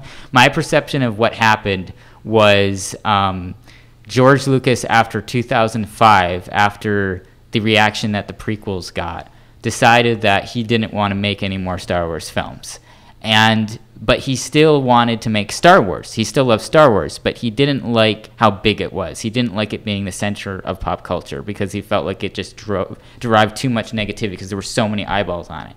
So, to avoid having to live up to the expectations created by the original films every time he made a new film, he decided the medium he was going to go with was television. And so for a while, he was working on multiple TV shows. We got to see the Clone Wars. We never got to see the Underworld live-action show. We never got to see the Star Wars Detours comedy show. But there were three things that he was working on. And when he was working on those three things, specifically Detours and Clone Wars, which were way ahead in production than the live-action show, which never got beyond scripting. When he was working on those shows, he kind of like, it was therapeutic for him, and he kind of really got immersed in being creative, doing what he loved, and he was also very inspired by all of the creative people working with him, people like Dave Filoni and Joel Aaron and Matt Wood. So he decided, you know what, it's time to make more films. I don't care what the people say. You know, I love doing this. This is fun. I love Star Wars. I'm going to make more films. I'm going to bring this to the next level again and do the best presentation I can, which is a feature film, with the funding of a feature film. And when he made that decision, he looked at, you know, how much work he had put into the 6 films, how much of his life had been consumed by those, and how stressful it was, and decided, you know, I can't run a company that's producing films anymore. It's too much for me, but I still want to do it. I still want to be creatively outputting this way. So he went to the person in the industry that he thought was the most qualified and that he trusted the most to run his company and run the production side of Lucasfilm. And that was Kathleen Kennedy, who has a history of being a producer on many, many successful films. So if you can name a successful film, it's a 50% chance she's produced it, basically. Can I interrupt you there and say like some of the popular films that she's working on that's highlighted? Jurassic Park. Yeah. E.T. Well, I mean, she was a co-founder with Spielberg for his company. Amblin. Yeah. Yep. So Jurassic Park, E.T., and Schindler's List, just to name that few. And this I'm reading off the internet because I forgot what other films she worked on. But just the names itself, too. Some of the best films blockbuster ever hits, made. And some of your childhood favorites. Those are movies too. that have been successful at the box office and with critics. But there is a difference between producing a movie and having essentially the final say over what is and isn't done. Here's the thing is, so we get to this point, and so George Lucas is getting ready to make new films. He's got Kathleen Kennedy running Lucasfilm and doing the day-to-day business operations at this point. And this is when he starts having conversations with Bob Iger. And I don't believe it was George Lucas who just was sitting in bed awake one night and thinking, I should sell it to Disney. It was Bob Iger in his ear, who, of course, you know, they've been friends for a long time. You know, George Lucas is basically a mentor to Bob Iger. Yeah. And Bob Iger had been constantly kind of running it past George, like, hey, you know, when you get to the point where you're thinking about what's going to happen with Star Wars, you know, what you want the legacy of Star Wars to be beyond you, really consider Disney, really consider me. You know, we'd love to continue this. And, you know, he was diligent about staying in George's ear about that.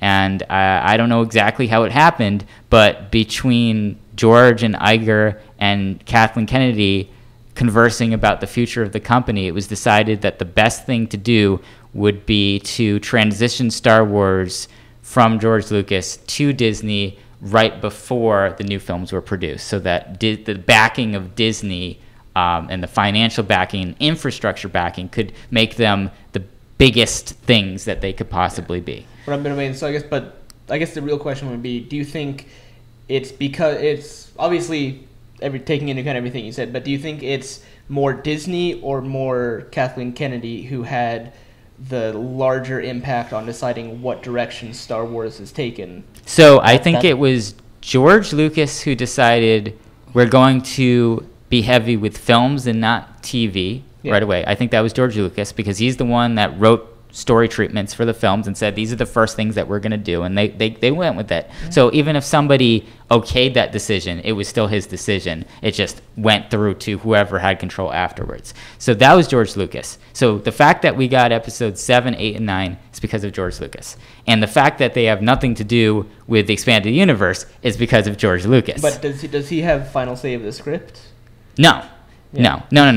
So that's just the fact that they're films is George Lucas. Now, as we move on to other things, I believe that Bob Iger's job is to make sure that Star Wars makes money.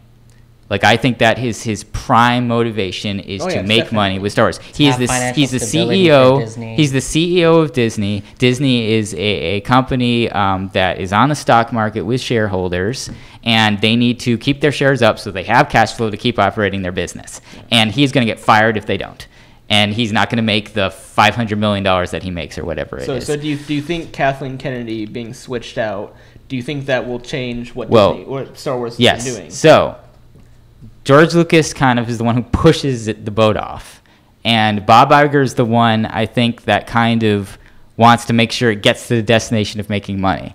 Now, I think the person who's in charge of the tonality of Star Wars, the one who's in charge of the tonality of Star Wars is Kathleen Kennedy. And her mission is to make sure that they have the right materials to make that boat stay afloat. No. That Star Wars is something that positively affects the world while it's making money. And I think she wants to do that through engagement with charity, through making people think philosophically, and through being representative of our culture, which would include diversity in the films and not just being about white people and about men. I think those are kind of her prime things, is making sure that through its process of making money, it just doesn't create a Luke Skywalker story every time, that there's a little bit more diversity and storytelling and creativity and storytelling beyond that, and that as a whole, the social presence of Star Wars, both the Lucasfilm as a company and Star Wars as a brand, is at a higher level than other things, and is pushing the envelope in ways that other franchises might not be. So I think that it doesn't really make sense. I think that the only reason why you would accurately want Kennedy removed for a good reason would be if you're a racist or a sexist. That's the only reason. Well, I mean, I could also see... Because she's not responsible for anything that Star Wars does because of money. That's because of Iger. She's not responsible for anything that it does in relation to the old material because that's George Lucas's direction, you know. Oh, so it is George Lucas. Well, he's the one. Rebels, for example, Star Wars Rebels is following the footsteps of Clone Wars. The vision that Lucas had for Clone Wars, Rebels is that very similar vision because it's the same creatives working on it. Does her role, what impact does she have on the scripts that come in? What impact does she have on okaying the final version of the script? I think that it's not necessarily the script. I think if anything, she lends clout to the writers. Like, for example, the Kasdans, John and Lawrence wrote the Han Solo film. And the Kasdans were the ones that didn't quite like the direction that Phil Lord and Chris Miller were going in it. And I believe that Kathleen Kennedy, since the Kasdans have worked with Star Wars for many, many years, and Kathleen Kennedy wants them to continue to write and work for Star Wars in the future, she gave them higher seniority than the directors who were just coming in to do just this one film, and said, all right, I'm using my clout as the president of Lucasfilm to step in and say, in this little bit of a disagreement between the writers and the directors, I want the writers to tell the directors what to do. Yeah. And then the directors, of course, said, no, we're not going to do that, and they had to go. So I don't think she was stepping in. I don't think she had a creative vision for Solo beyond it being a film with a strong person of color in it and a strong female character in it. Like, I think if the Kasdans had handed a script that was all white men, she would have been like, maybe change some of these characters or write some characters in that represent our world a little bit more fully. But other than that, I don't think she has any creative direction. I think that she wants to protect the writers of the films and make sure that their vision comes to fruition, and she can do that through her clout. So, if anything, the writers are losing an advocate. I mean, if we know anything from The Last Jedi, even though it's a film that was incredibly divisive amongst fans and amongst critics, it's a film that undoubtedly is Rian Johnson's vision. And that vision was not changed. He made the film that he wanted to make. Yeah. And that was because Kathleen Kennedy let him do that. Because he was the writer and the director, and there was nobody to tell him otherwise what to do other than her. And if he had made something that wasn't his vision, it would have been because of her. So the fact that he was able to make a film that he wanted to make, I think, shows that Kathleen Kennedy is there not to step in and change things. She's there to protect the vision of the writers, as long as it fits within the overall branding that is Star Wars, which is something that is inclusive to people of all genders and all races.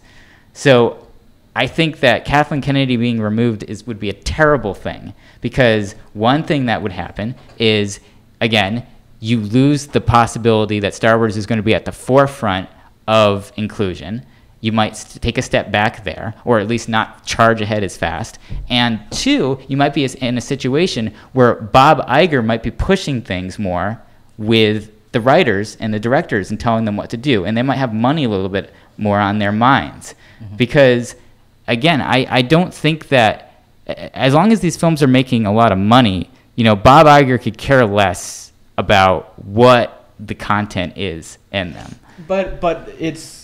because it's Disney and because it's as publicly receptive as it is, even if there's a change and Bob Iger ends up having more of a say on what happens, it's not going to change the tone of where it is, just because there's going to be, like, the media or the mainstream alternative media, they're all over. They're incredibly supportive of Star Wars for making the choices it does. Yeah.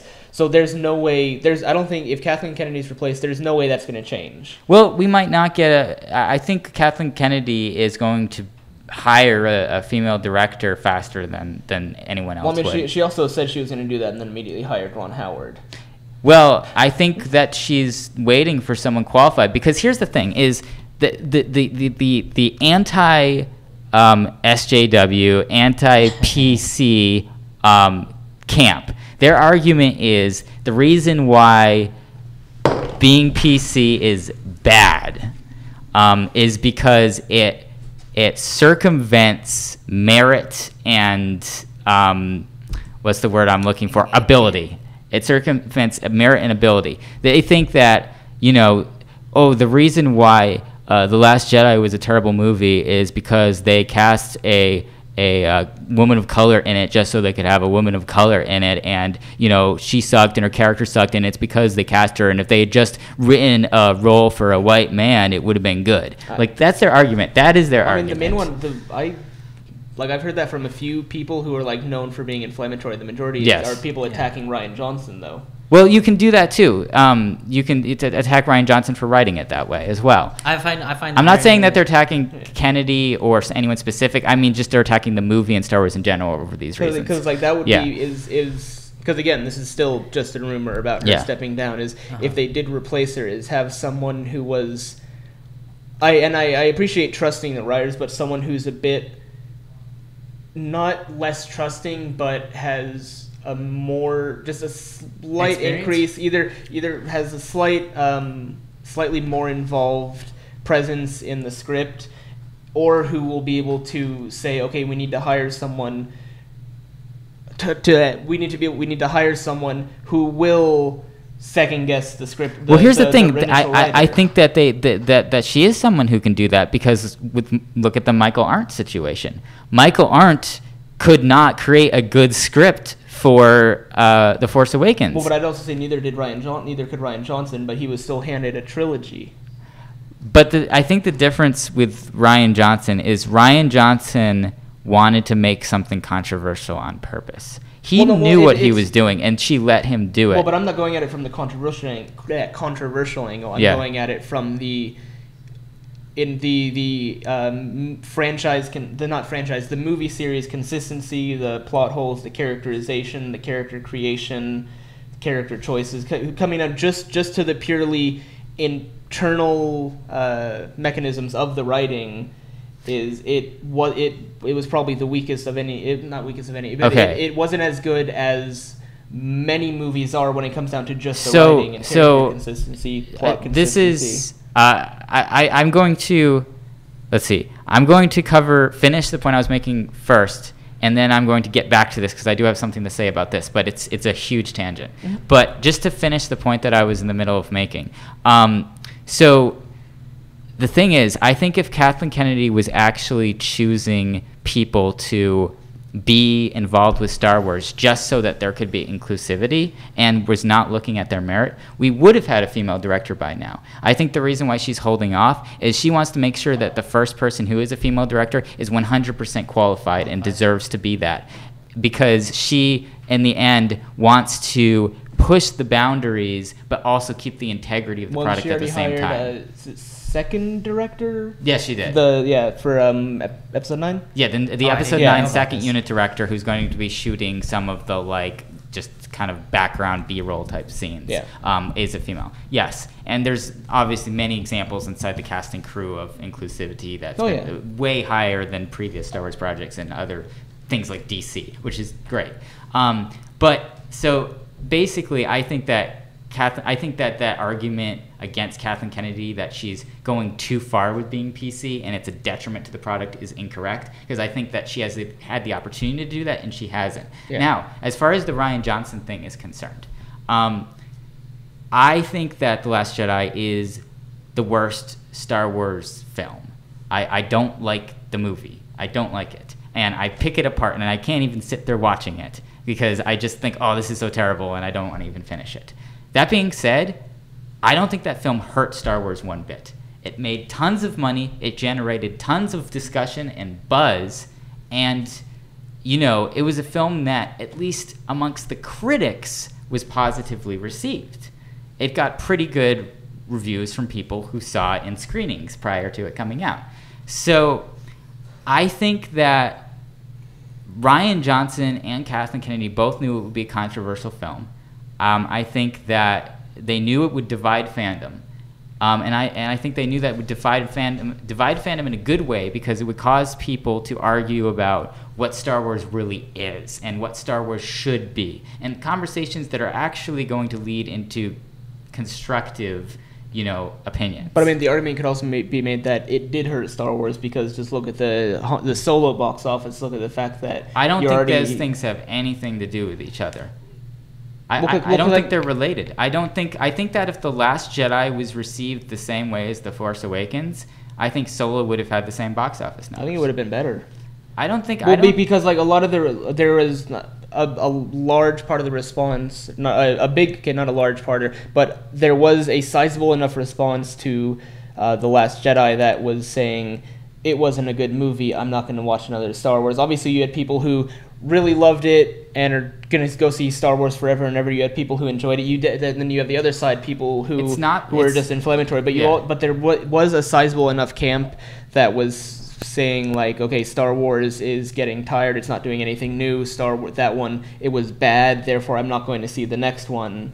There might be a certain amount of hardcore fans that are of that attitude, but I actually think that the reason why Solo didn't do well is because of mainstream fans who don't even care about any of this stuff.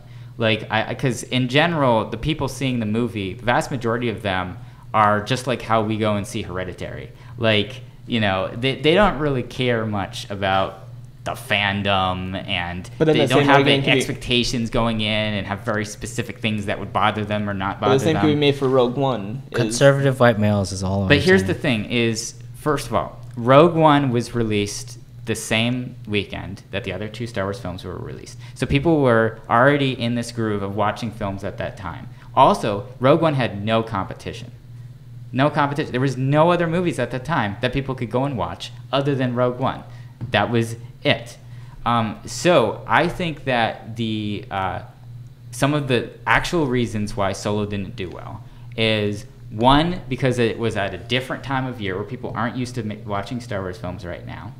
Two, because it... I'm getting completely derailed here. the mixed reviews behind The Last Jedi, maybe. And another reason why I don't think that it did well at the box office was I think the general audience was just not as interested in the film as the other films, because it didn't have the original main characters in it. I think that people watched, that the general audience went and saw Rogue One because Darth Vader was in some of the trailers. And Darth Vader, you know, even if you recast him, it's no different to the general audience because he's in a mask. It's just Darth Vader. And I think the reason why they saw the other films is because Harrison Ford, Mark Hamill, and Carrie Fisher were in them.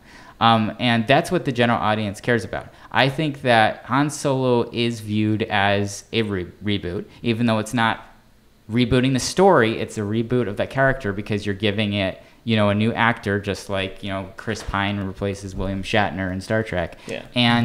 And so I think that, you know, the general audience just didn't care as much about it because they're like, hey, we don't really need to see a Han Solo story. We know the story of Han Solo, and Han Solo is Harrison Ford anyway. So, like, you know, we only want to see Harrison Ford. And I think that's why, you know, it didn't. I think the general audience, because of all the people that I know that are like Star Wars fans, they saw Solo as many times as the other films.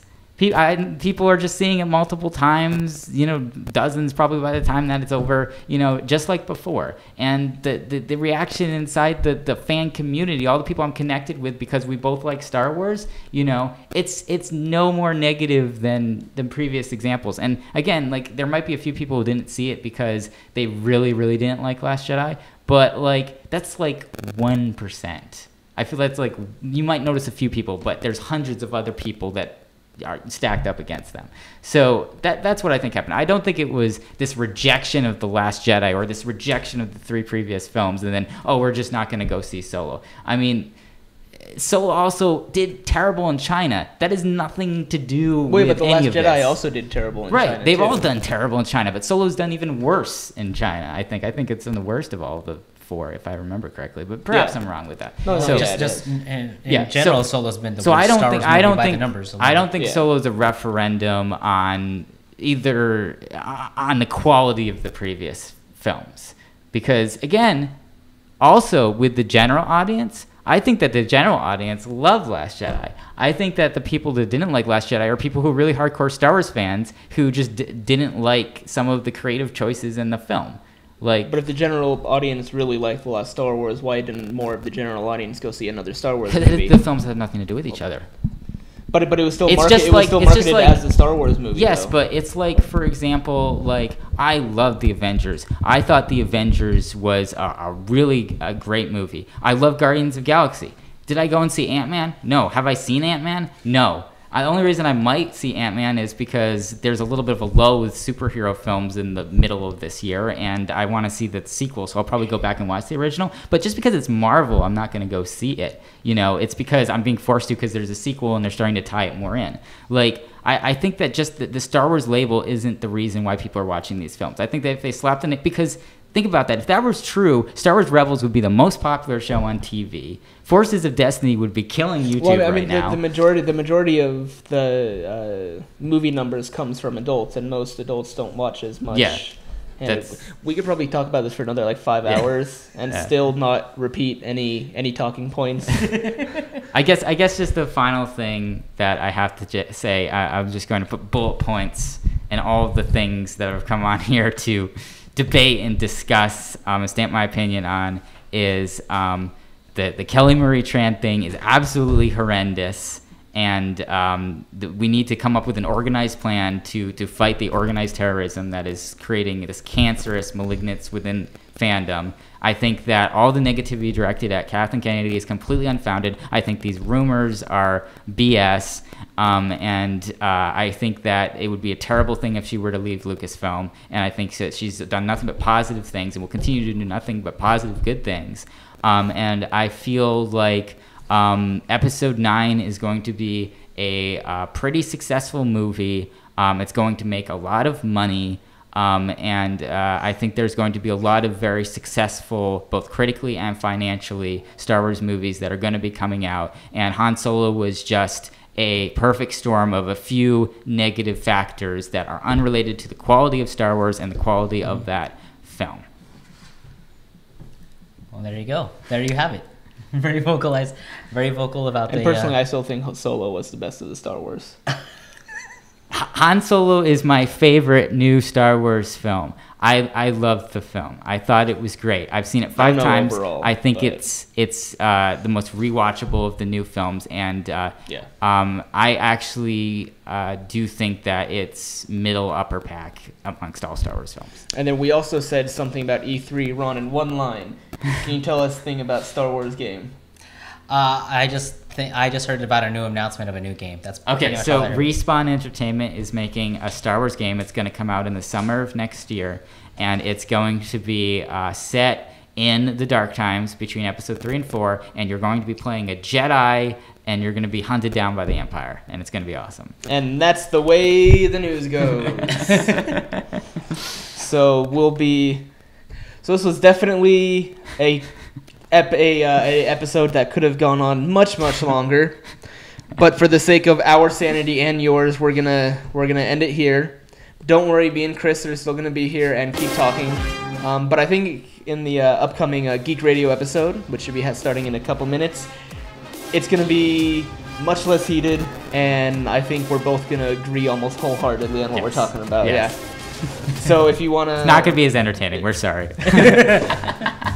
So, I've been RJ. You can find me right somewhere around here at Need Bookcase. You can find me Ron, that one nerd Ron, on Twitter and Instagram. And I'm Chris, and you can find me at Seek3PO. And I'm exhausted. Stay tuned, guys. We'll be right back. Thank you.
Hello, everybody. You are listening to another episode of Geek Radio, and you're also watching it on YouTube. Welcome. This is our first episode under the banner of Channel 1138, so we'd like to welcome everybody from Channel 1138 that is checking us out. We're going to be bringing you a couple of film reviews on this episode. We're going to be reviewing the film Hereditary, which is a horror film that just came out. Boy, do I love that movie. Oh, yes. And then we're also going to be talking about Deadpool 2, and we're going to be bringing in another one of our hosts later in the show to help us talk about that. But in the meantime, my name is Chris. And I'm RJ. And let's get right into it and talk about Hereditary. I'm going to... there we go. Oh, no. I'm paranoid already. So we're going to try to keep this as spoiler-free as possible since a lot of this film is, like, suspense. And honestly, this movie is one of those ones that if you go into this ice cold, you're going to enjoy it so much because... It's like jumping into a cold body of water. Yeah, I'm gonna go watch it again in theaters, and me seeing a movie several times in theaters is a big deal. And because now that I'm aware of what happens, I want to watch it again because I want to pay even closer attention. Mm-hmm. Because there's probably stuff I missed. And I'll be honest, the last 5 or so minutes, I was sort of hiding behind my hand. So now that I know what to expect, I know when to close my eyes. So I should preface this by saying that I've been trying to flex my horror muscles before watching You picked this. a good workout. Because I knew that, if I had just gone into this film without seeing a bunch of other horror films, it wouldn't have gone well. I would have probably be comatose. However, I should catch our listeners up. Probably since the last time we talked about horror, which it was, I think, our review of Truth or Dare. Yeah, that's about right. I've seen The Shining, and I've seen The Conjuring, which The Conjuring is quite a horrific film. Just those two? Just those two. I mean, Oh, prior yeah. to that, I had seen like Halloween and. So you got to make Yeah. sure you watch some bad horror movies. Okay. Cause That's what Truth or Dare is. For me, There's still way worse. Yeah, I understand. Well, here's the thing. I honestly think that Halloween is kind of a cheesy horror movie myself. It is, but I think because of the time when it was made Yeah. and what the later movies in the franchise did, Yeah. that does kind of change. It's cheap. Because I would say there's a difference between cheesy and bad, and there are some horror movies that you will watch and they're just bad, and it's like more than any other genre, horror, probably because it elicits such a visceral response from the viewer. Yeah. Horror. You need to experience the good and the bad to fully experience when ugly. something, or ugly to kind of fully experience Yes. when something fits into one of those categories. That Because makes because you've watched good or iconic. I ones. thought that The Conjuring was a very decent film, and it was a pretty scary film. But I think that The Shining is more of a cinematic masterpiece. From Yeah. all aspects of the film, between like the writing, the acting, and just how it's shot. Like I thought that The Shining, I feel is like one of the best films ever made. Like I really enjoyed that film. The Conjuring, I was just like, oh, this is a pretty good horror film. Conjuring is kind of it's exceptionally standard horror. Yes. It relies, in my opinion, too much on jump scares. Yeah. It's got decent writing. It can be a bit cliched at times, but you know what? Another film that I saw was Scream. I forgot to mention that. I did watch Scream. Yes, the And one that set the tone for a lot of modern Yes, horror just because of its self-referentialness. Mm-hmm. Would that be the right way? Kind of. Yes. It's aware of what it's doing within Yes. them. Yeah. Yeah, it's very tropey film, but a self-aware tropey film, which is good. Yeah. So that's going in. That is my experience with horror. I mean, I've also seen Get Out. Like I said, I saw Truth or Dare, and then if you count It as horror, I saw the last It movie. I mean, that would definitely be horror. Yeah. So that's basically what my experience is with horror. So then going into this film with that experience, I will say that this film was scarier than any of those films. I would say that this film was more, what's the word? Not disgusting, but like unsettling. More unsettling than those films. And with perhaps the exception of The Shining, I thought the cinematography was better than those films. I still really like the way that The Shining was shot, but it's hard to compare since it was so long ago. As far as modern cinematography goes, I was very impressed with the cinematography Honestly, of Hereditary. It's almost getting to the point where I can't really compliment cinematography of a movie. Yeah. Because of the overall quality of it. Yes. Like, I'm still going to, because the cinematography was great, and the visuals that I can't describe right now because I don't want to give anything away, but the contrast, again, trying to give nothing away, the way they visualize certain things in this movie was so smartly done that I can't not compliment it, and just the overall visual appearance of the movie, I've got to compliment it. But now it's if there's a movie with bad cinematography, that makes more sense to comment on than saying it had bad cinematography. Well, I think at this point what I mean by good cinematography is not just sitting and not having to think about the cinematography because it's so effective, but actually thinking while I'm watching the movie, like, wow, they did that in a very creative, interesting way, and having to stop and actually like appreciate it as it's happening. Just like, for instance, you'd appreciate the hallway scene from Daredevil, if you've seen that. Yeah. And it's just like, dang, I just saw that. That was crazy. That was all one shot. Oh my gosh. Like, and there was moments in this film that was like that too, where they just had just these crazy camera tricks and very clean, interesting editing that really flowed with the story very well.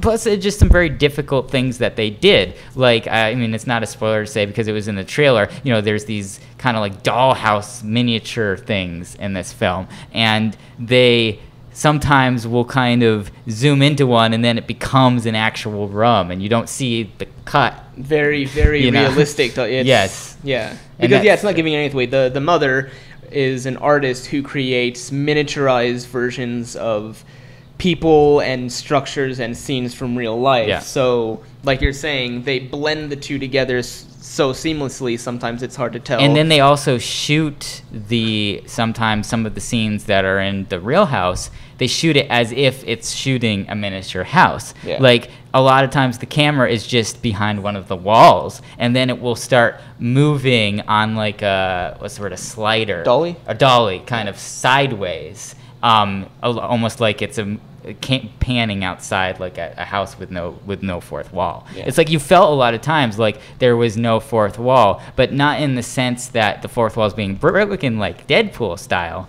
but that it's almost making this connection. Yeah, fourth wall is literally there's being no broken. fourth wall, so that you feel like, oh, is this whole story happening inside a miniature house, inside another house, or not? Or are they trying to just link these thematically together? And then that's another thing that can be said about this movie, and you said this about the end, and I'll say it about the whole movie, is it's ambiguous. Like, so much is ambiguous. Like, what you're actually seeing, what is actually going on. Yeah. Like, you don't know. And I will say, so my horror pedigree is much more involved than yours is. Yes. I've seen, I'm not even going to list the horror movies I've seen. You've seen every horror film.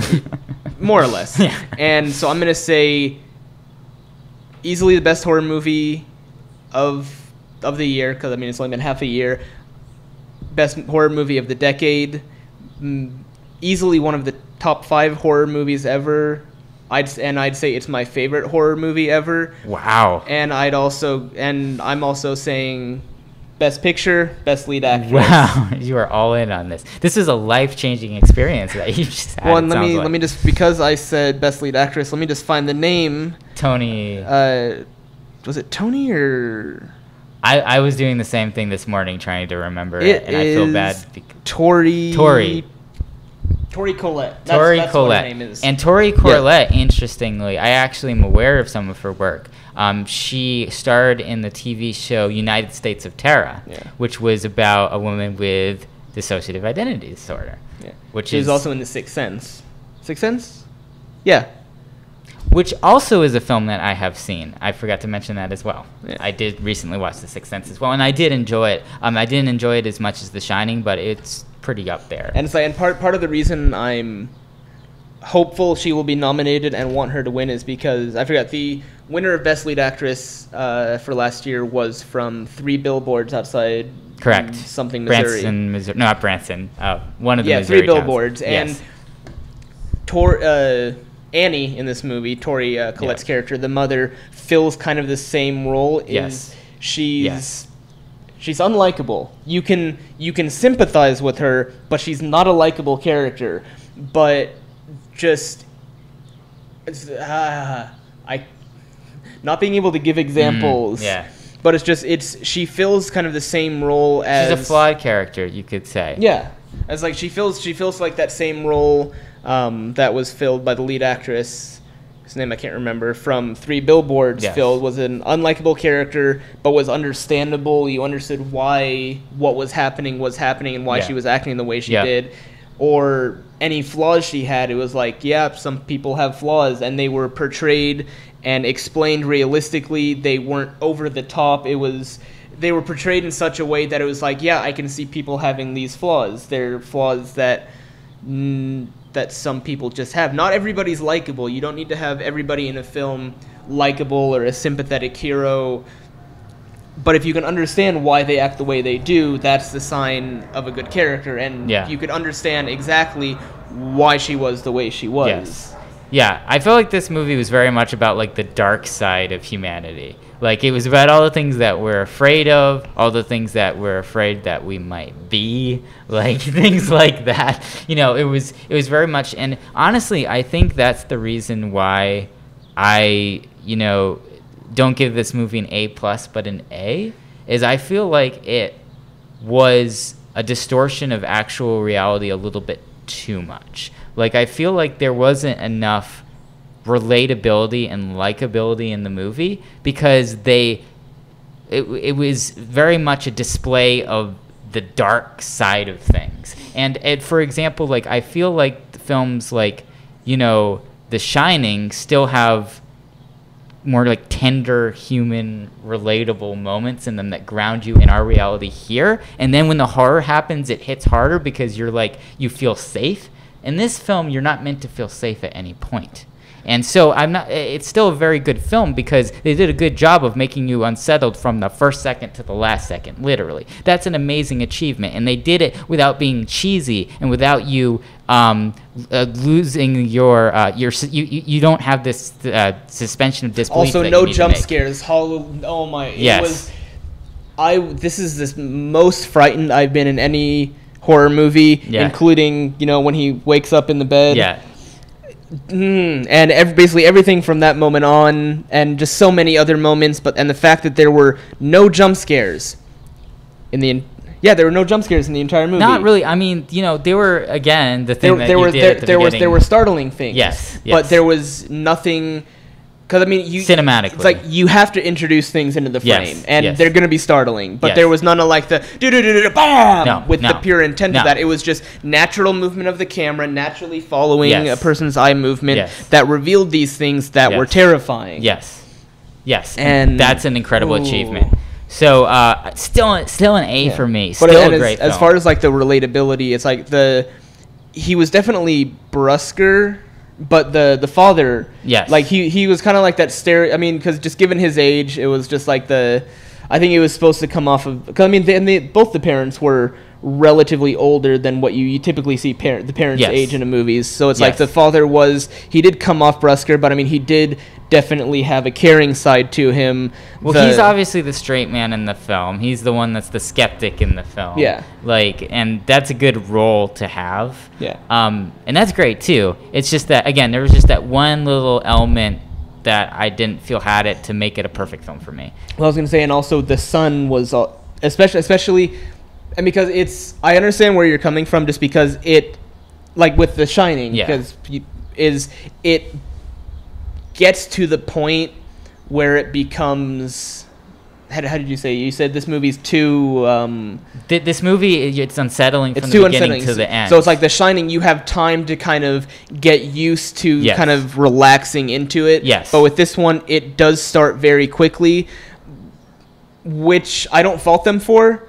And personally, I think they did well, and I think in part of that is because of what they did with the son. Yes. The way, because his mannerisms were very realistic for someone his age. Yes. They weren't a lot of times, like, you have, like, there's a risk of a teenage boy or teenage girl or any teenager being a caricature. Realism and relatability are kind of two different things for me. But I think they captured both. I think there was a lot of realism. In fact, I think there was an incredible amount of realism in just kind of like the response that the characters had to things that were happening. Yeah. Like, there were natural responses. And of course, this is the point where we're going to get ambiguous because we don't want to spoil. We really don't want to spoil it. Yeah. But I thought that it was interesting when a certain extremely traumatic thing happened involving the son. The way he reacted. His to reaction. it. The camera work on that scene. The audio and everything in that. I almost want to say that was. I mean, it wasn't the most disturbing. That was the most unsettling scene in the entire movie. Yeah. And because here's the thing is when I'm pretty sure we're talking about the same thing. But vroom vroom. Yes. Okay. So this vroom vroom, right? And then he's waiting, and then while he's waiting, I could feel the emotion. I knew exactly what emotion that he was feeling. Yeah. And it was basically he was having like kind of a surreal derealization moment where things that had happened were so incredibly traumatic that he is just a body. He's not even. I mean, he went into shock, and you could tell he went into shock. Yes. But and that's something you don't really see in films that much. You see crazy, emotional, outlandish reactions. Very to visceral, things. very visceral. It's more often than not you'll see a lot of extra stuff to show. But this was subtle. Yeah. But in a realistic way because that's what actually happens in situations like that. And that is incredible. And it's like something I just realized, and no spoilers because it's in the trailer. Yeah. The movie starts off at a funeral. Yes. Yep. So it's right off the bat, you are given no time to acclimate to what's going on. It's just as simple. We're dunking you in frozen water. This is where we are right now. Yeah. There's no like warm easing yourself in it, and the movie. No, I can't even say that. We're gonna have to do like after you see it a second time, a spoiled review that's just like recorded to put on our YouTube channel. Yeah, because to talk about the actual because actually getting into what happened in this film and talking about our theories about like what's actually going on is like incredibly interesting, and you'll probably pick up on stuff after you see it a second time that you're still kind of not sure about now. Yeah. So I think what we're probably going to do is we're going to come back and shoot like an exclusive review that's not going to be live. We're just going to put it up on our YouTube channel for you guys to watch. Yeah, because there's so much that can be talked about this movie, but we can't talk about it because... So our challenge to you right now is to see it before we do that. So you might have a few weeks before we do that. So in the next few weeks, if you're watching live right now or you're watching a recording of this, go and see the movie Hereditary, of course, provided that you can stomach horror films. Because I will say, this is one of the most disturbing horror films that I've been able to sit through. Yeah. Now, there are some things, like I've said it before, Mama, that I couldn't sit through because it was just so unsettling and But it's also not disgusting. There's some disgusting scenes, but it isn't a disgusting type of horror movie. There are those scenes, but that's not what the movie is. The horror is not generated by the disgust. They don't try to disgust you into being horrified. It's just a natural element of the events that are happening, and they have to show the things that they do because that's what happens. Yeah. And so my warning to you is, I went to see the movie. Basically, I went to see the movie and I got out of the theater after 1:15. Depending how you can handle horror, 1:15 a.m. Yeah. So depending how you can handle horror, keep in mind the time of day that you're going to be leaving the theater. I was very fortunate. I saw it in the matinee in the middle of the afternoon, and I got out while it was still light, and that was good because I did have to do a little bit of before going to bed that night. Don't get me wrong. When I go see it again, I'm still going to see it at night. Yeah. Because well, you can survive it now. Jesus, those brain chemicals, so good, so good. But yeah, there's not really much more we can say about this. We want to, Boy, do we want to. This film, we're going to revisit this, I think, at a future time when more people have an opportunity to see it, because it just came out a few days ago. And then if it does get in the Oscar mix, which RJ is predicting, and I think that it definitely should. I think it came out late enough in the year that it's still going to be on people's radar. Yeah, I think so. I think it's going to be nominated for a few major Plus, awards. because of Get Out and in part Shape of Water, movies like this are getting more appreciation. Yeah, exactly. So we will definitely talk about it in the future. But let's move on to another movie, Deadpool 2, which did come out a while ago, but because of our hiatus, we weren't able to invest a whole lot of time in it. So we will be bringing back. So if you're here with our Hollow Feed, our Star Wars show, you just saw him leave. He'll be coming right back in. We have Ron. Hello, Ron. Hi guys. Welcome Enter back. audience applause. All right. And that's it. So let's talk about DP2. And there will be spoilers about this. Say Deadpool. DP stands for Deadpool. We're child friendly now. PG. All right, so I'd like to hear your guys' take on it first, because I don't know if you guys. So I love the X-Force. I love the X-Force. Deadpool is I really enjoyed the first one, and the reason why is I thought it was a really different film. Like, it being like a superhero parody that was still kind of serious enough where you actually felt for the characters is great. I mean, Ryan Reynolds, fantastic job acting. I mean, really pretty good caliber of actors in the film. So I was very much looking forward to Deadpool 2. I didn't feel like it was a necessary installment. I think that Deadpool is enough to just stand on its own with one movie and be great. You don't need a Deadpool 2. It's just there because it was a box office success. But, you know, again, almost that fact is parodied. I'd say that this is my just general hot take on the film. Right now, it's a really good movie to sit down and watch, and it's going to be really funny because there's a lot of references to things that just happened over the past year. In 10 years, it's not going to be as good of a film. Will Deadpool 1? Same, I think. I think it's the same thing, but I think that this one specifically, I remember thinking like, wow, this is so current in a lot of its references. Yeah, I mean, I think it's a film that you got to basically watch very soon in order to really still be in the moment and not be too late with a lot of the references. And it's good. You're gonna enjoy it a lot, you know, if you watch it. And it's still gonna be like kind of a fun movie to watch at a later date. But I think that it will kind of lose a little bit of its greenness over time because of this. Well, yeah. I mean, that's always kind of the danger of doing a comedy anything that's referential. Eventually, the references are going to get stale. But I think for people who enjoy it now, like, I don't think the the amount of people who enjoy the movie will grow over time. But I think the people who enjoy it will still enjoy it in a number of years because they remember the references. Exactly.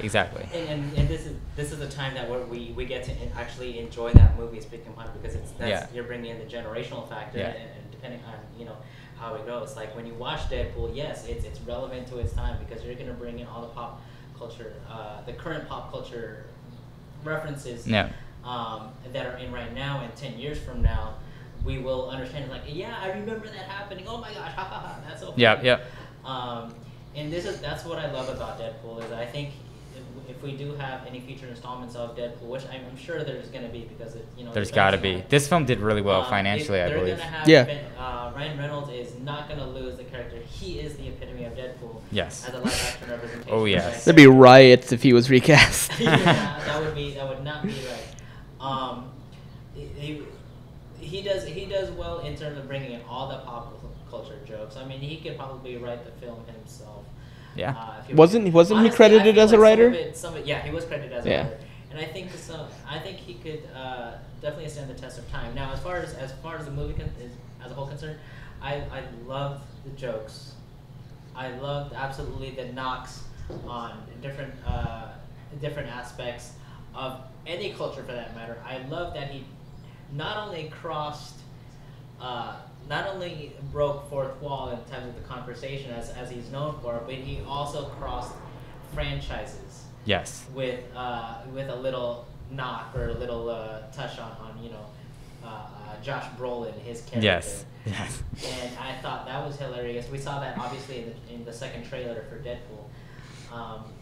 I love the fact that it's still him dancing in the musical score for Deadpool in terms of its promotion, performing with Celine Dion. That was great. Like, outwardly, like you see Celine Dion more for majestic in those love and romance movies and movies with a little bit more passion behind them. But here's Deadpool like doing a ballerina scene in the background, which is totally him.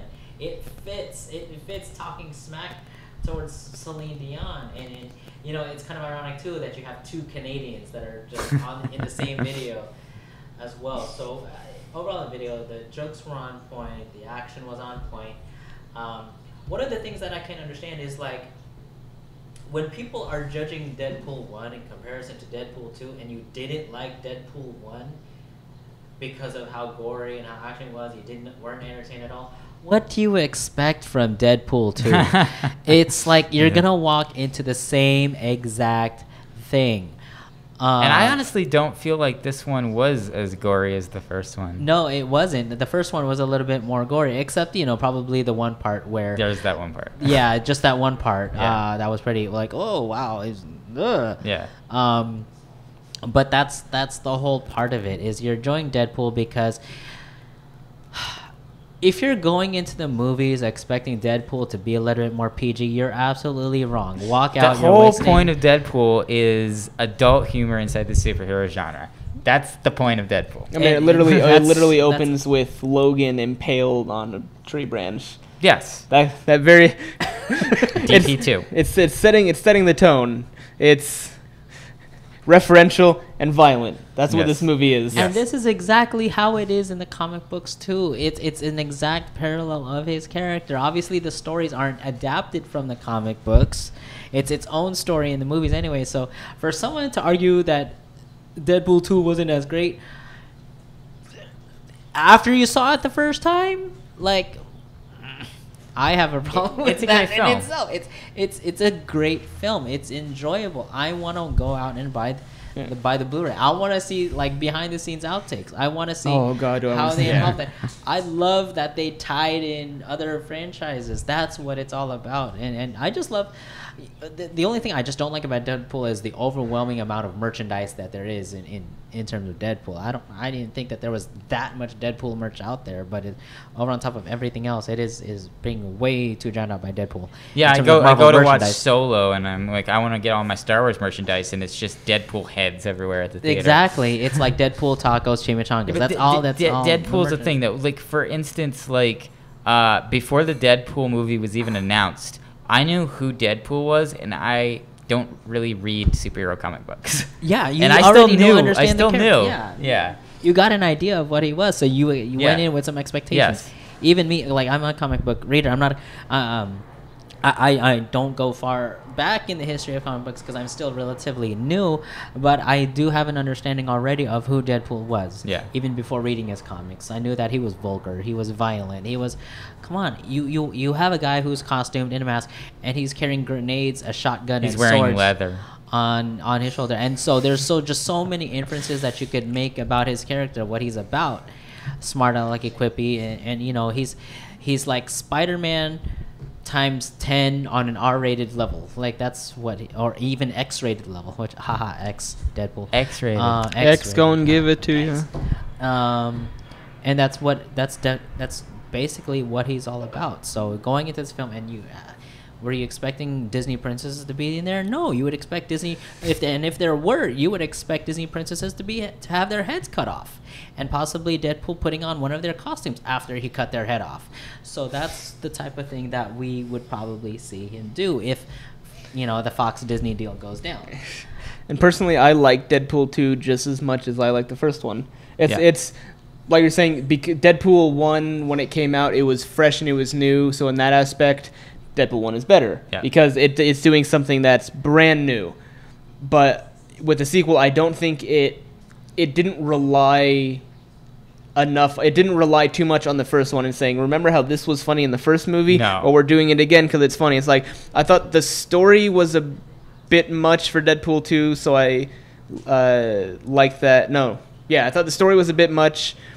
So I prefer the story in Deadpool 1. I thought kind of the overall characters and relationships were better in Deadpool 2 than in 1 because of Deadpool 1, because they'd established enough that they could then introduce new stuff while expanding what was already there without having to waste time. Empire Strikes Back type of sequelization. Yeah. It's kind of like unlike a Guardians of the Galaxy 2 type sequelization. Yeah, so it's like both of them. Each movie was better or worse in its own ways, kind of like the Kingsman movies. Yes. I like both of them equally, but I like them both more or more or less in different ways. And I think that's what a sequel should do. It's because it's, especially when it's something like this where it's very reliant on its uniqueness, it's hard to exceed it. Mm-hmm. But if you can meet it, I think that's an accomplishment, especially because there's always that curse of, like, there's very few sequels that are better than the original. Yeah.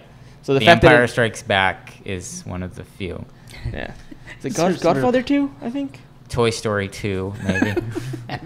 You can name them. You can count them on one hand. Jaws 2. No. Wait, Jaws 2? Donnie Darko 2. Anything that starts with a 2. I will show up for that. Oh my God, Donnie Darko 2. No. Edward Scissorhands 2. But it's How just much more bushes can you cut? That's so. Is that a real movie? Edward Scissorhands 2? I thought. Oh no, they're planning a reboot. But anyway, that's a whole different thing. I heard somewhere that they're planning a reboot. Of it. But yeah, Deadpool 2 did exactly what a trilogy or a sequel should do, and it made a movie that was just as good as the first one, and it was super enjoyable. It succeeded. Yep. But it's like all the references.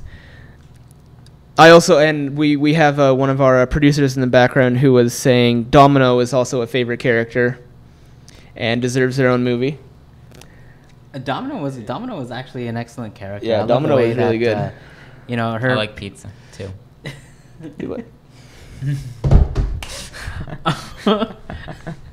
See, we can make these jokes as we're talking about Deadpool because this is the kind of. Obviously we're keeping it more G-rated. I think that the long review short of it is that if you like the first one, the second one lives up to the hype. What do you think though? Okay, like a lot of people now, there's obviously we have with respect to the LGBTQ community, there's obviously 2 gay characters in there. Yes. There were.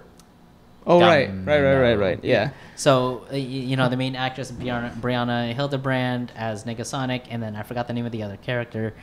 But the thing was, a lot of people wanted to go in there supporting, what was that? Yuki. There you go. Yukio. Yukio and Hot Topic. Can't. Yeah. I mean, that was one of Deadpool's many nicknames for her, I think. I can't. Anyway,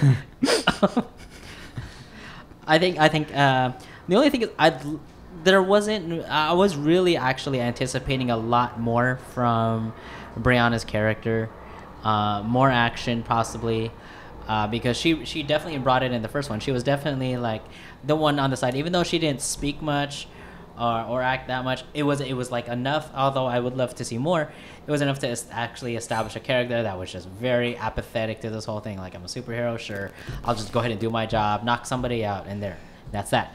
I kind of wish we had that same attitude and a little bit more carried over into the second movie, and I wish we did see more of that from this film. I felt like Colossus did play an essential role. There was more action and more dialogue coming from him, so there was definitely a lot good screen time for Colossus in this. There was a great amount of screen time for a group of mutants to make an appearance in there as well too, like a little Easter egg. Nice little first class cameo. Yeah.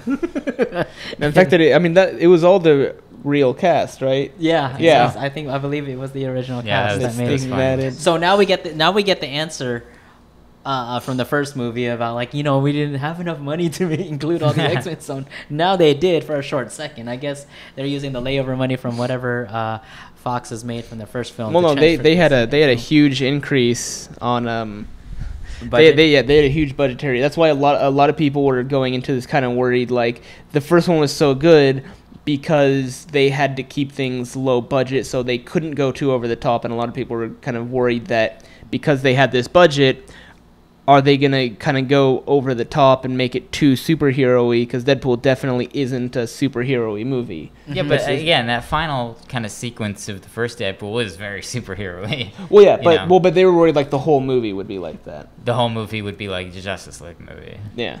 Yeah, in fact, thankfully Deadpool's not DC, so it's okay. I didn't even see this as a superhero movie. Because, yes, we have a superhero character, but I almost didn't see it as a superhero movie. In training. You had basically two guys fighting with each other, like on opposite ends of the spectrum. You had Cable, played by Josh Brolin, and you had Deadpool on the other end. So you had two guys just duking it out because Cable is here to just mess things up, and Deadpool is like Cable's the Terminator. Yeah, right? I do like that in the movie they address the fact that it's not just a robotic arm; it's a virus. Yeah, that was cool. Yeah. I missed that. You did have to be aware that's what it was, but like there was a scene where he was like checking himself in the mirror and kind of like you could see him measuring the progression of it. So I mean, I thought the fact that they included that, it's like it wasn't like one of those, because like a lot of times there's always the risk of like, here's this super apparent thing that you won't understand if you don't already know it. So it's also distracting for the people who don't know it because they're like, wait, what's this? Like it was subtle enough that it didn't take away from the scene, but it was still a nod toward the people who were aware of it. Right. Bringing in another character, I think the involvement of Peter as a character who was just hired just because he saw the ad. Yeah, that was funny. I think that's a satire on just the film industry in itself. Yeah. Just because, you know, when people say, "Oh, this is such an unneeded character," and Peter was that unneeded character and unnecessary character in the film. So I think that was a good. That was just like a funny part of the movie, and bringing in that character, and just the fact, like you said, in budgeting wise, keeping the special effects down to basics, with almost little. I mean, probably most of the special effects had to come from the fighting scenes with their powers, and a lot of the Cable cables. stuff. Yeah, a lot of the stuff coming from Cable like was just about right with everything special effects wise. So they kept it on point. Josh Brolin was excellent, just keeping a straightforward face. You know, there wasn't much humor from him, but just, you know, just keeping it real with Cable. It's like with the X-Force, like watching the trailers, it was just like, I don't know if it was a general vibe, but it's like I could tell something in the trailer was misleading. I was like because like when the first movie came out, there was actual marketing going out saying it's a romantic movie, but there wasn't anything like that for this one. So it was because it was released around Valentine's Day. Yeah. So there were a couple movies like selling it as a rom-com. Yeah. But it's like with this one, it's like there wasn't anything apparent like that. So it's like I was watching the trailers thinking something in here is misleading. I don't know what it is, and I was just like trying to figure it out. And then they finally have the X-Force enter the conflict, and then it's like, that's what it was.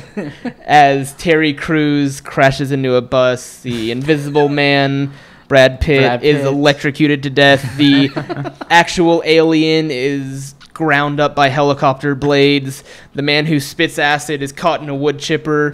Peter? Peter Peter Everyman. He lands, then he goes to save the acid spitter from the wood chipper, who ends up like throwing up on his face, and the acid kills him. And it's just like that. Like within a couple minutes, they're all dead except for Domino, who's lucky. So she lands totally fine, exactly where she needs to be, and then she's probably responsible for like one of the coolest sequences in the entire movie. That was really awesome. I would say that was probably one of the most remarkable scenes in the movie, just to have her land in that bus. And just like landing in the bus and like driving it, fighting while not like she's just like, okay, I'm gonna abandon the wheel and everything will work out fine. She goes to fight for a bit and because of her ability, it just turns into this really fun scene. Yeah. So Juggernaut, did you guys expect the Juggernaut? That was random. I think that was shown in the trailers. That was it? Yeah, it was shown. I think in the second trailer that Juggernaut was going to make that appearance. So for him to make that wasn't. appearance, that was actually pretty interesting compared to, because I think Juggernaut made an appearance in the original X-Men movies as well too. Yeah, he was in. Yeah, I know he was in the very first 3. one. Was he in the first one? I knew he was in 3. I think he was in the first one. I don't recall. It's I've been a only while. seen those movies once, so I don't recall. Yeah, it's been a while. But yeah, Deadpool 2 was a fantastic film. I would definitely recommend watching it if you're into that type of genre. Did you notice the entire movie is basically a nod to Logan? It is. Yeah. It very much is. And I think that's why, you know, I mean, that's why they open with that. It's They, a- he like, tried to. Logan. He's been Ryan Reynolds. has been superhero trying tries to save a child, gives up his life for it, and then being Deadpool, literally go back in time and is like, oh wait, no, I'm alive. Yeah. which and that was cool in that final scene because like with all of the ash, it's like covering everything, making it all darker, but it's like a very apparent costume change because and into the color scheme of his X-Force outfit. Yeah. Which is like the black and gray rather than the red and black, and that was true. That was pretty cool. Yeah. Yeah, I actually. Oh yeah, I missed that part. Like he was totally forgot about that. That he was covered in gray and ashes. So that was a nice little nod to the whole X-Force costume of Deadpool. So that was actually pretty cool. So I mean, this podcast is easy to discuss with because there's not much to debate about this movie. No, it was just fun. It was a fun movie. It's a fun movie. You can watch it anytime you want to just relax and laugh. So, I guess we're running out of time for our show today. So, again, final thoughts on Deadpool. We all liked it. I think one thing that I want to do before we close out is we're pretty much about halfway into the movie season of 2018. So I want to do two things. I want to say what's kind of our favorite film so far this year. Hereditary. Which is very obvious for you. And then what is our some of our most anticipated films that are going to be being released later in this year, either this month or next month or before the end of the year. So let's see. I'm going to start since I already did this on Facebook, so I already know the answer to these things. As RJ frantically searches for a list of upcoming movies and Ron contemplates the meaning of life. I am contemplating. Like, what is the meaning of 42? So, honestly, the movie that I think is the best film is Tully, actually, which is a movie about a mother that stars Charlize Theron. And while I agree with RJ that I think Tori from Hereditary is going to be getting a nomination for Best Actress, I think that Charlize Theron is also going to be getting a nomination. I think it's going to be a very close battle between the two.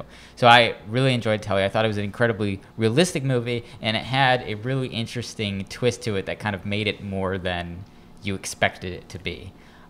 So that's kind of my film so far that I've enjoyed the most, that I thought was the best, that was released so far this year. And then as far as movies coming up that I'm really excited for Incredibles 2. I'm excited for Jurassic World Fallen Kingdom. I'm excited for Christopher Robin, the Winnie the Pooh live action film. And then as far as like kind of more like indie, less known movies, Melissa McCarthy's Can You Ever Forgive Me? I'm really interested in. And then there's not the one about her and the Muppets. No, it's the one where she's forging forging letters by prominent authors, and it's kind of like a Catch Me If You Can, Leonardo DiCaprio type film. Nice. Looks kind of interesting. And then also there's a film called Leave No Trace, which is kind of about like a father and daughter who leave civilization and then have to come back. It kind of reminds me a little bit of the Mr. Fantastic concept from, I think it was either last year or 2 years ago. Yeah. So yeah, that's what I'm looking forward to future in the year. So RJ's still looking up things. So I'll next. I'll jump in while RJ is still doing his research, panicking. You can see the sweat dripping on his face. That's the rum. There's too many movies. Like I was just going through what comes out in the next 6 months. There's a lot. There's at least 12 movies that I'm super excited for. I don't know. You're just gonna have to spit off a bunch of them real quick. But I'll Ron, go. Yeah, as long as collect your thoughts. He's still. You can see Right, so RJ's Ron, like what really. film do you think is the best movie that so far? Well, obviously taken from my social media handles. That one, Nerd Ron. the nerd in me is gonna love, has already loved Infinity War. I'm really I'm not, and I will strongly admit I'm not as much as a film buff as I am like a general nerd buff. But I am looking forward to Ant-Man and the Wasp next month. One movie that did open up this weekend was Ocean's 8. Yes. So I'm actually looking forward to that. Yeah. Especially Sandra Bullock is just so fun to watch. Plus she's good. What else? I'm looking forward to. I'm actually looking at Chris. I'm very much looking forward to Incredibles 2. Yes. Nothing but praises from what I've seen so far, from the reviews that have opened up already. And Christopher Robin. I've seen the trailer for it. It looks great. It looks like it does want to grab you back to your childhood. And also possibly, I think it's being released this year. Mary Poppins Returns in December. Mary Poppins Returns. So I forgot the actress's name for that. Not Julia Roberts. That's the original actress. Emma Roberts. No, I think it's too many Emma Roberts. Right. Another Roberts. Emma Roberts. Is she related to Julia Roberts? No. She was the same one from the Finding Mr. Banks. No. Yeah. Is it? Well, okay. Well, Emma Roberts is Nancy Drew. That's all I remember. Mary Poppins. Mary Poppins Returns Yes. is another movie. So Christopher Robin, especially because we have my Marvel favorite character in there, Haley Atwell, making an appearance in that, being as one of the lead roles in that movie. So that Mary Poppins, and I think there was another film in mind that came to me. I totally forgot. If you think of it. RJ, obviously Hereditary is your favorite movie of all time, so we're good with that. But what are some movies that you're looking forward to? I'm going to try to list them off because I don't want to just scroll through and read. Yes. Incredibles 2, Predator, the Predator remake, the Halloween remake. The trailer. Nun, which is a horror movie. The Fantastic Beasts and Where to Find Them. The Spider-Man multiverse movie. Oh, that's one. Yes. Got it. That's the one. Yes.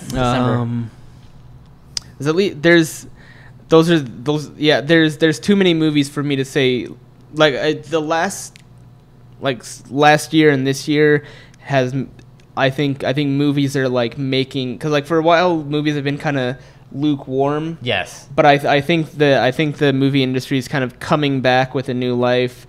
Granted, they're still making reboots, but there's enough new movies or movies that at least seem exciting enough that it's really hard to, before it'd be like, oh yeah, there's these 2 or 3 movies I'm looking forward to this year. Yeah. But now I can't even keep track of all the movies I'm looking forward to, much less want to see. I don't know if it's because just, now that I have Movie Pass and we're doing this show, I'm just paying so much attention and that's why I feel this way. Or if it truly is, like you said, that we're in this golden age of cinema right now. Because it really does feel that way. And for me, if I would put a point where this started, I would say that it started with Moana. That's when I felt like things started making a really good run. And I'm going to cross all genres when I say this, because Moana, I feel like, is one of the best animated films in the past few years. Definitely one of the best Disney animated, classic films. Yeah. And it kind of started around then, which is November, about 19 months ago. And then you had La La Land, which I feel is one of the best musicals in a long time. And then Deadpool and Logan, which were some of the best, if not the best, R-rated superhero films. And I haven't seen this movie too, but Get Out was. And then Get Out was around that time as well. And then later that year, you had Blade Runner 2049, which I thoroughly enjoyed and saw multiple times.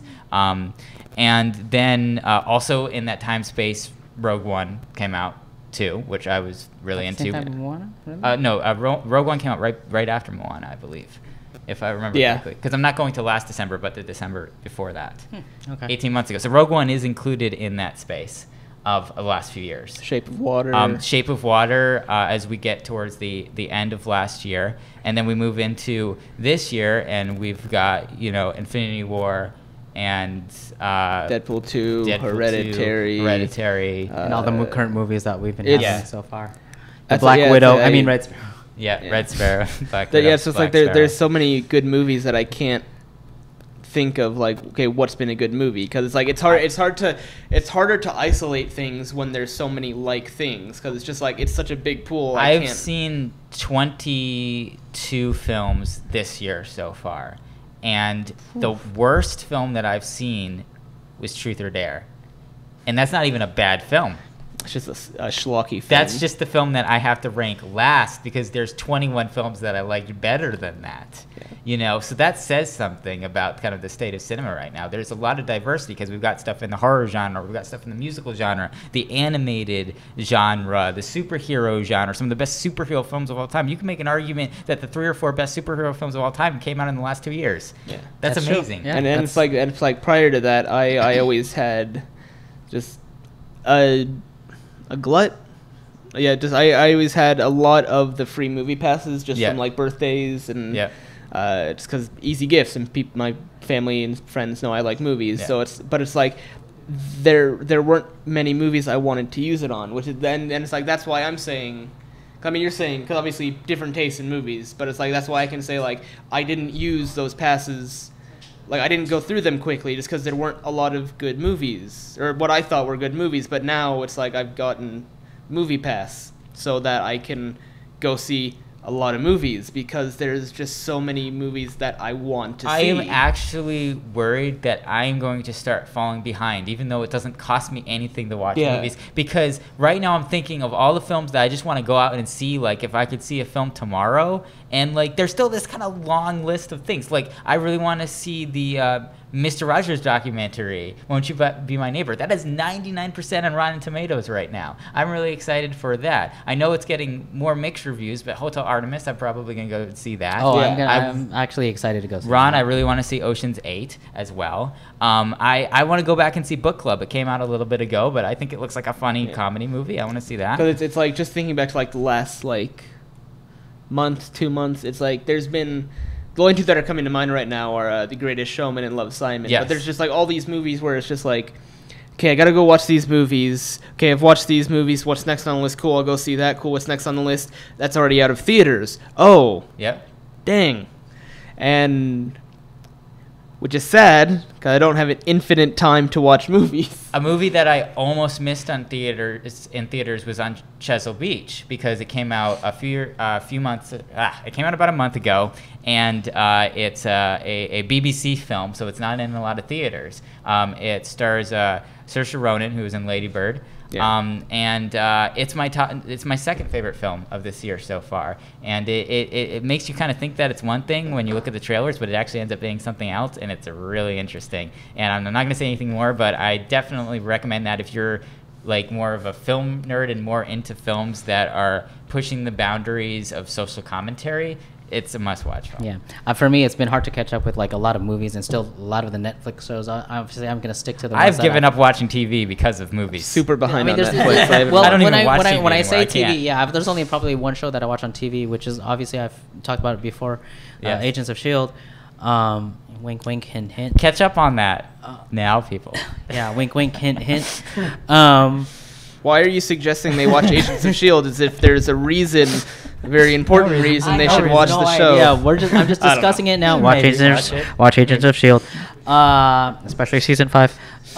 Wink, wink. There's not, that's probably the only show that I'm dedicated to, in addition to, really trying hard to catch up on a lot of Netflix series that I have been missing. And then maybe some Hulu shows here and there. After finding out especially about the popularity and renewal of Brooklyn Nine-Nine and where this went with social media, now I'm curious about Brooklyn Nine-Nine. So I want to get into that. I want to watch that. So there's just a lot of, and between me going to my regular comic book shops and purchasing and reading my comics, that's one thing that I also have to catch up on as well too. So there's just a lot as to why I'm not watching a lot of movies as I am both Chris and RJ. But just everything else on the side that I do that I'm trying to catch up with. So being a nerd is like the hardest job that I'm not even being paid for. So it's true. That's a thing about me there. But just love it. the nerd stuff that I'm dedicated to, like especially that's the one movie I forgot, Into the Spider-Verse. I love the trailer and animation behind it. I thought it was like really just awesome and out there. Looks great. And Marvel is not really known in their animation department, so this could be a forefront to future projects. That's very indeed. So suffice to say, this is a very exciting time for movies. We're here to break it all down, tell you which ones you need to watch now, which ones you could wait maybe a few weeks to watch, but still need to watch. That's what we're here for. Make sure that you follow us on social media. We're at Geek Radio Show for the specific show, and our network is at Channel 1138, which also includes the Holo feed that we're also on prior to this show every Saturday. Every Saturday, we'll watch for a live stream from us on either YouTube or Facebook. We're still optimizing what's the best place to stream from, but if you miss any of the show, there definitely will be clips from the show going up on YouTube, and all of that will be going on Channel 1138's YouTube. So just search for Channel 1138 on YouTube. RJ, do you want to plug your social media? Yeah, you can find me at Need Bookcase on Twitter, and that's about it. And Ron? That one nerd Ron. Just remember, watch Agents of S.H.I.E.L.D. So speaking of all this subtlety about Agents of S.H.I.E.L.D., let's just do it, Chris. Let's just do away with subtlety. Next week we are going to be having Mr. Clark Gregg on our show, and we're really excited to talk to him. Thanks to our excellent host, Lauren. It's all her. So thank you, Lauren. Thank you, Lauren. Thank you, Lauren. So yeah, he'll be next week. Ron and Lauren will be talking to him about his experience with Marvel, Agents of S.H.I.E.L.D. I'm super stoked. New Adventures of Old Christine. Fingers crossed. Yeah, let's keep our fingers crossed that just everything. I'm goes, not goes letting smoothly. that ball lie. Yeah. So we are making that official announcement now, and hopefully spreading the word on social media amongst all three of us and our other co-hosts as well too. That Clark Gregg, the one connecting the multiverse of Marvel, both in cinema and TV, is going to make his reappearance. So just putting out this now. If there's a question that you want to ask him, hit us up on our social media feeds and on our official pages. At Geek Radio or at Channel 1138. We'll be checking both, and make sure that you are following the YouTube account for Channel 1138 and the Facebook page for Channel 1138 so that you don't miss when we go live with that show. All right, so that's it for Geek Radio. Up next is Anime Cooking Show, where everybody will cook Japanese food. We're really excited for that. Oh, wait, it's already cooked, and that show is toast. So, we will be seeing you next week. Until then, for RJ and Ron and our producer, Claire, and Lauren, I'm Chris, and keep on geeking on. And...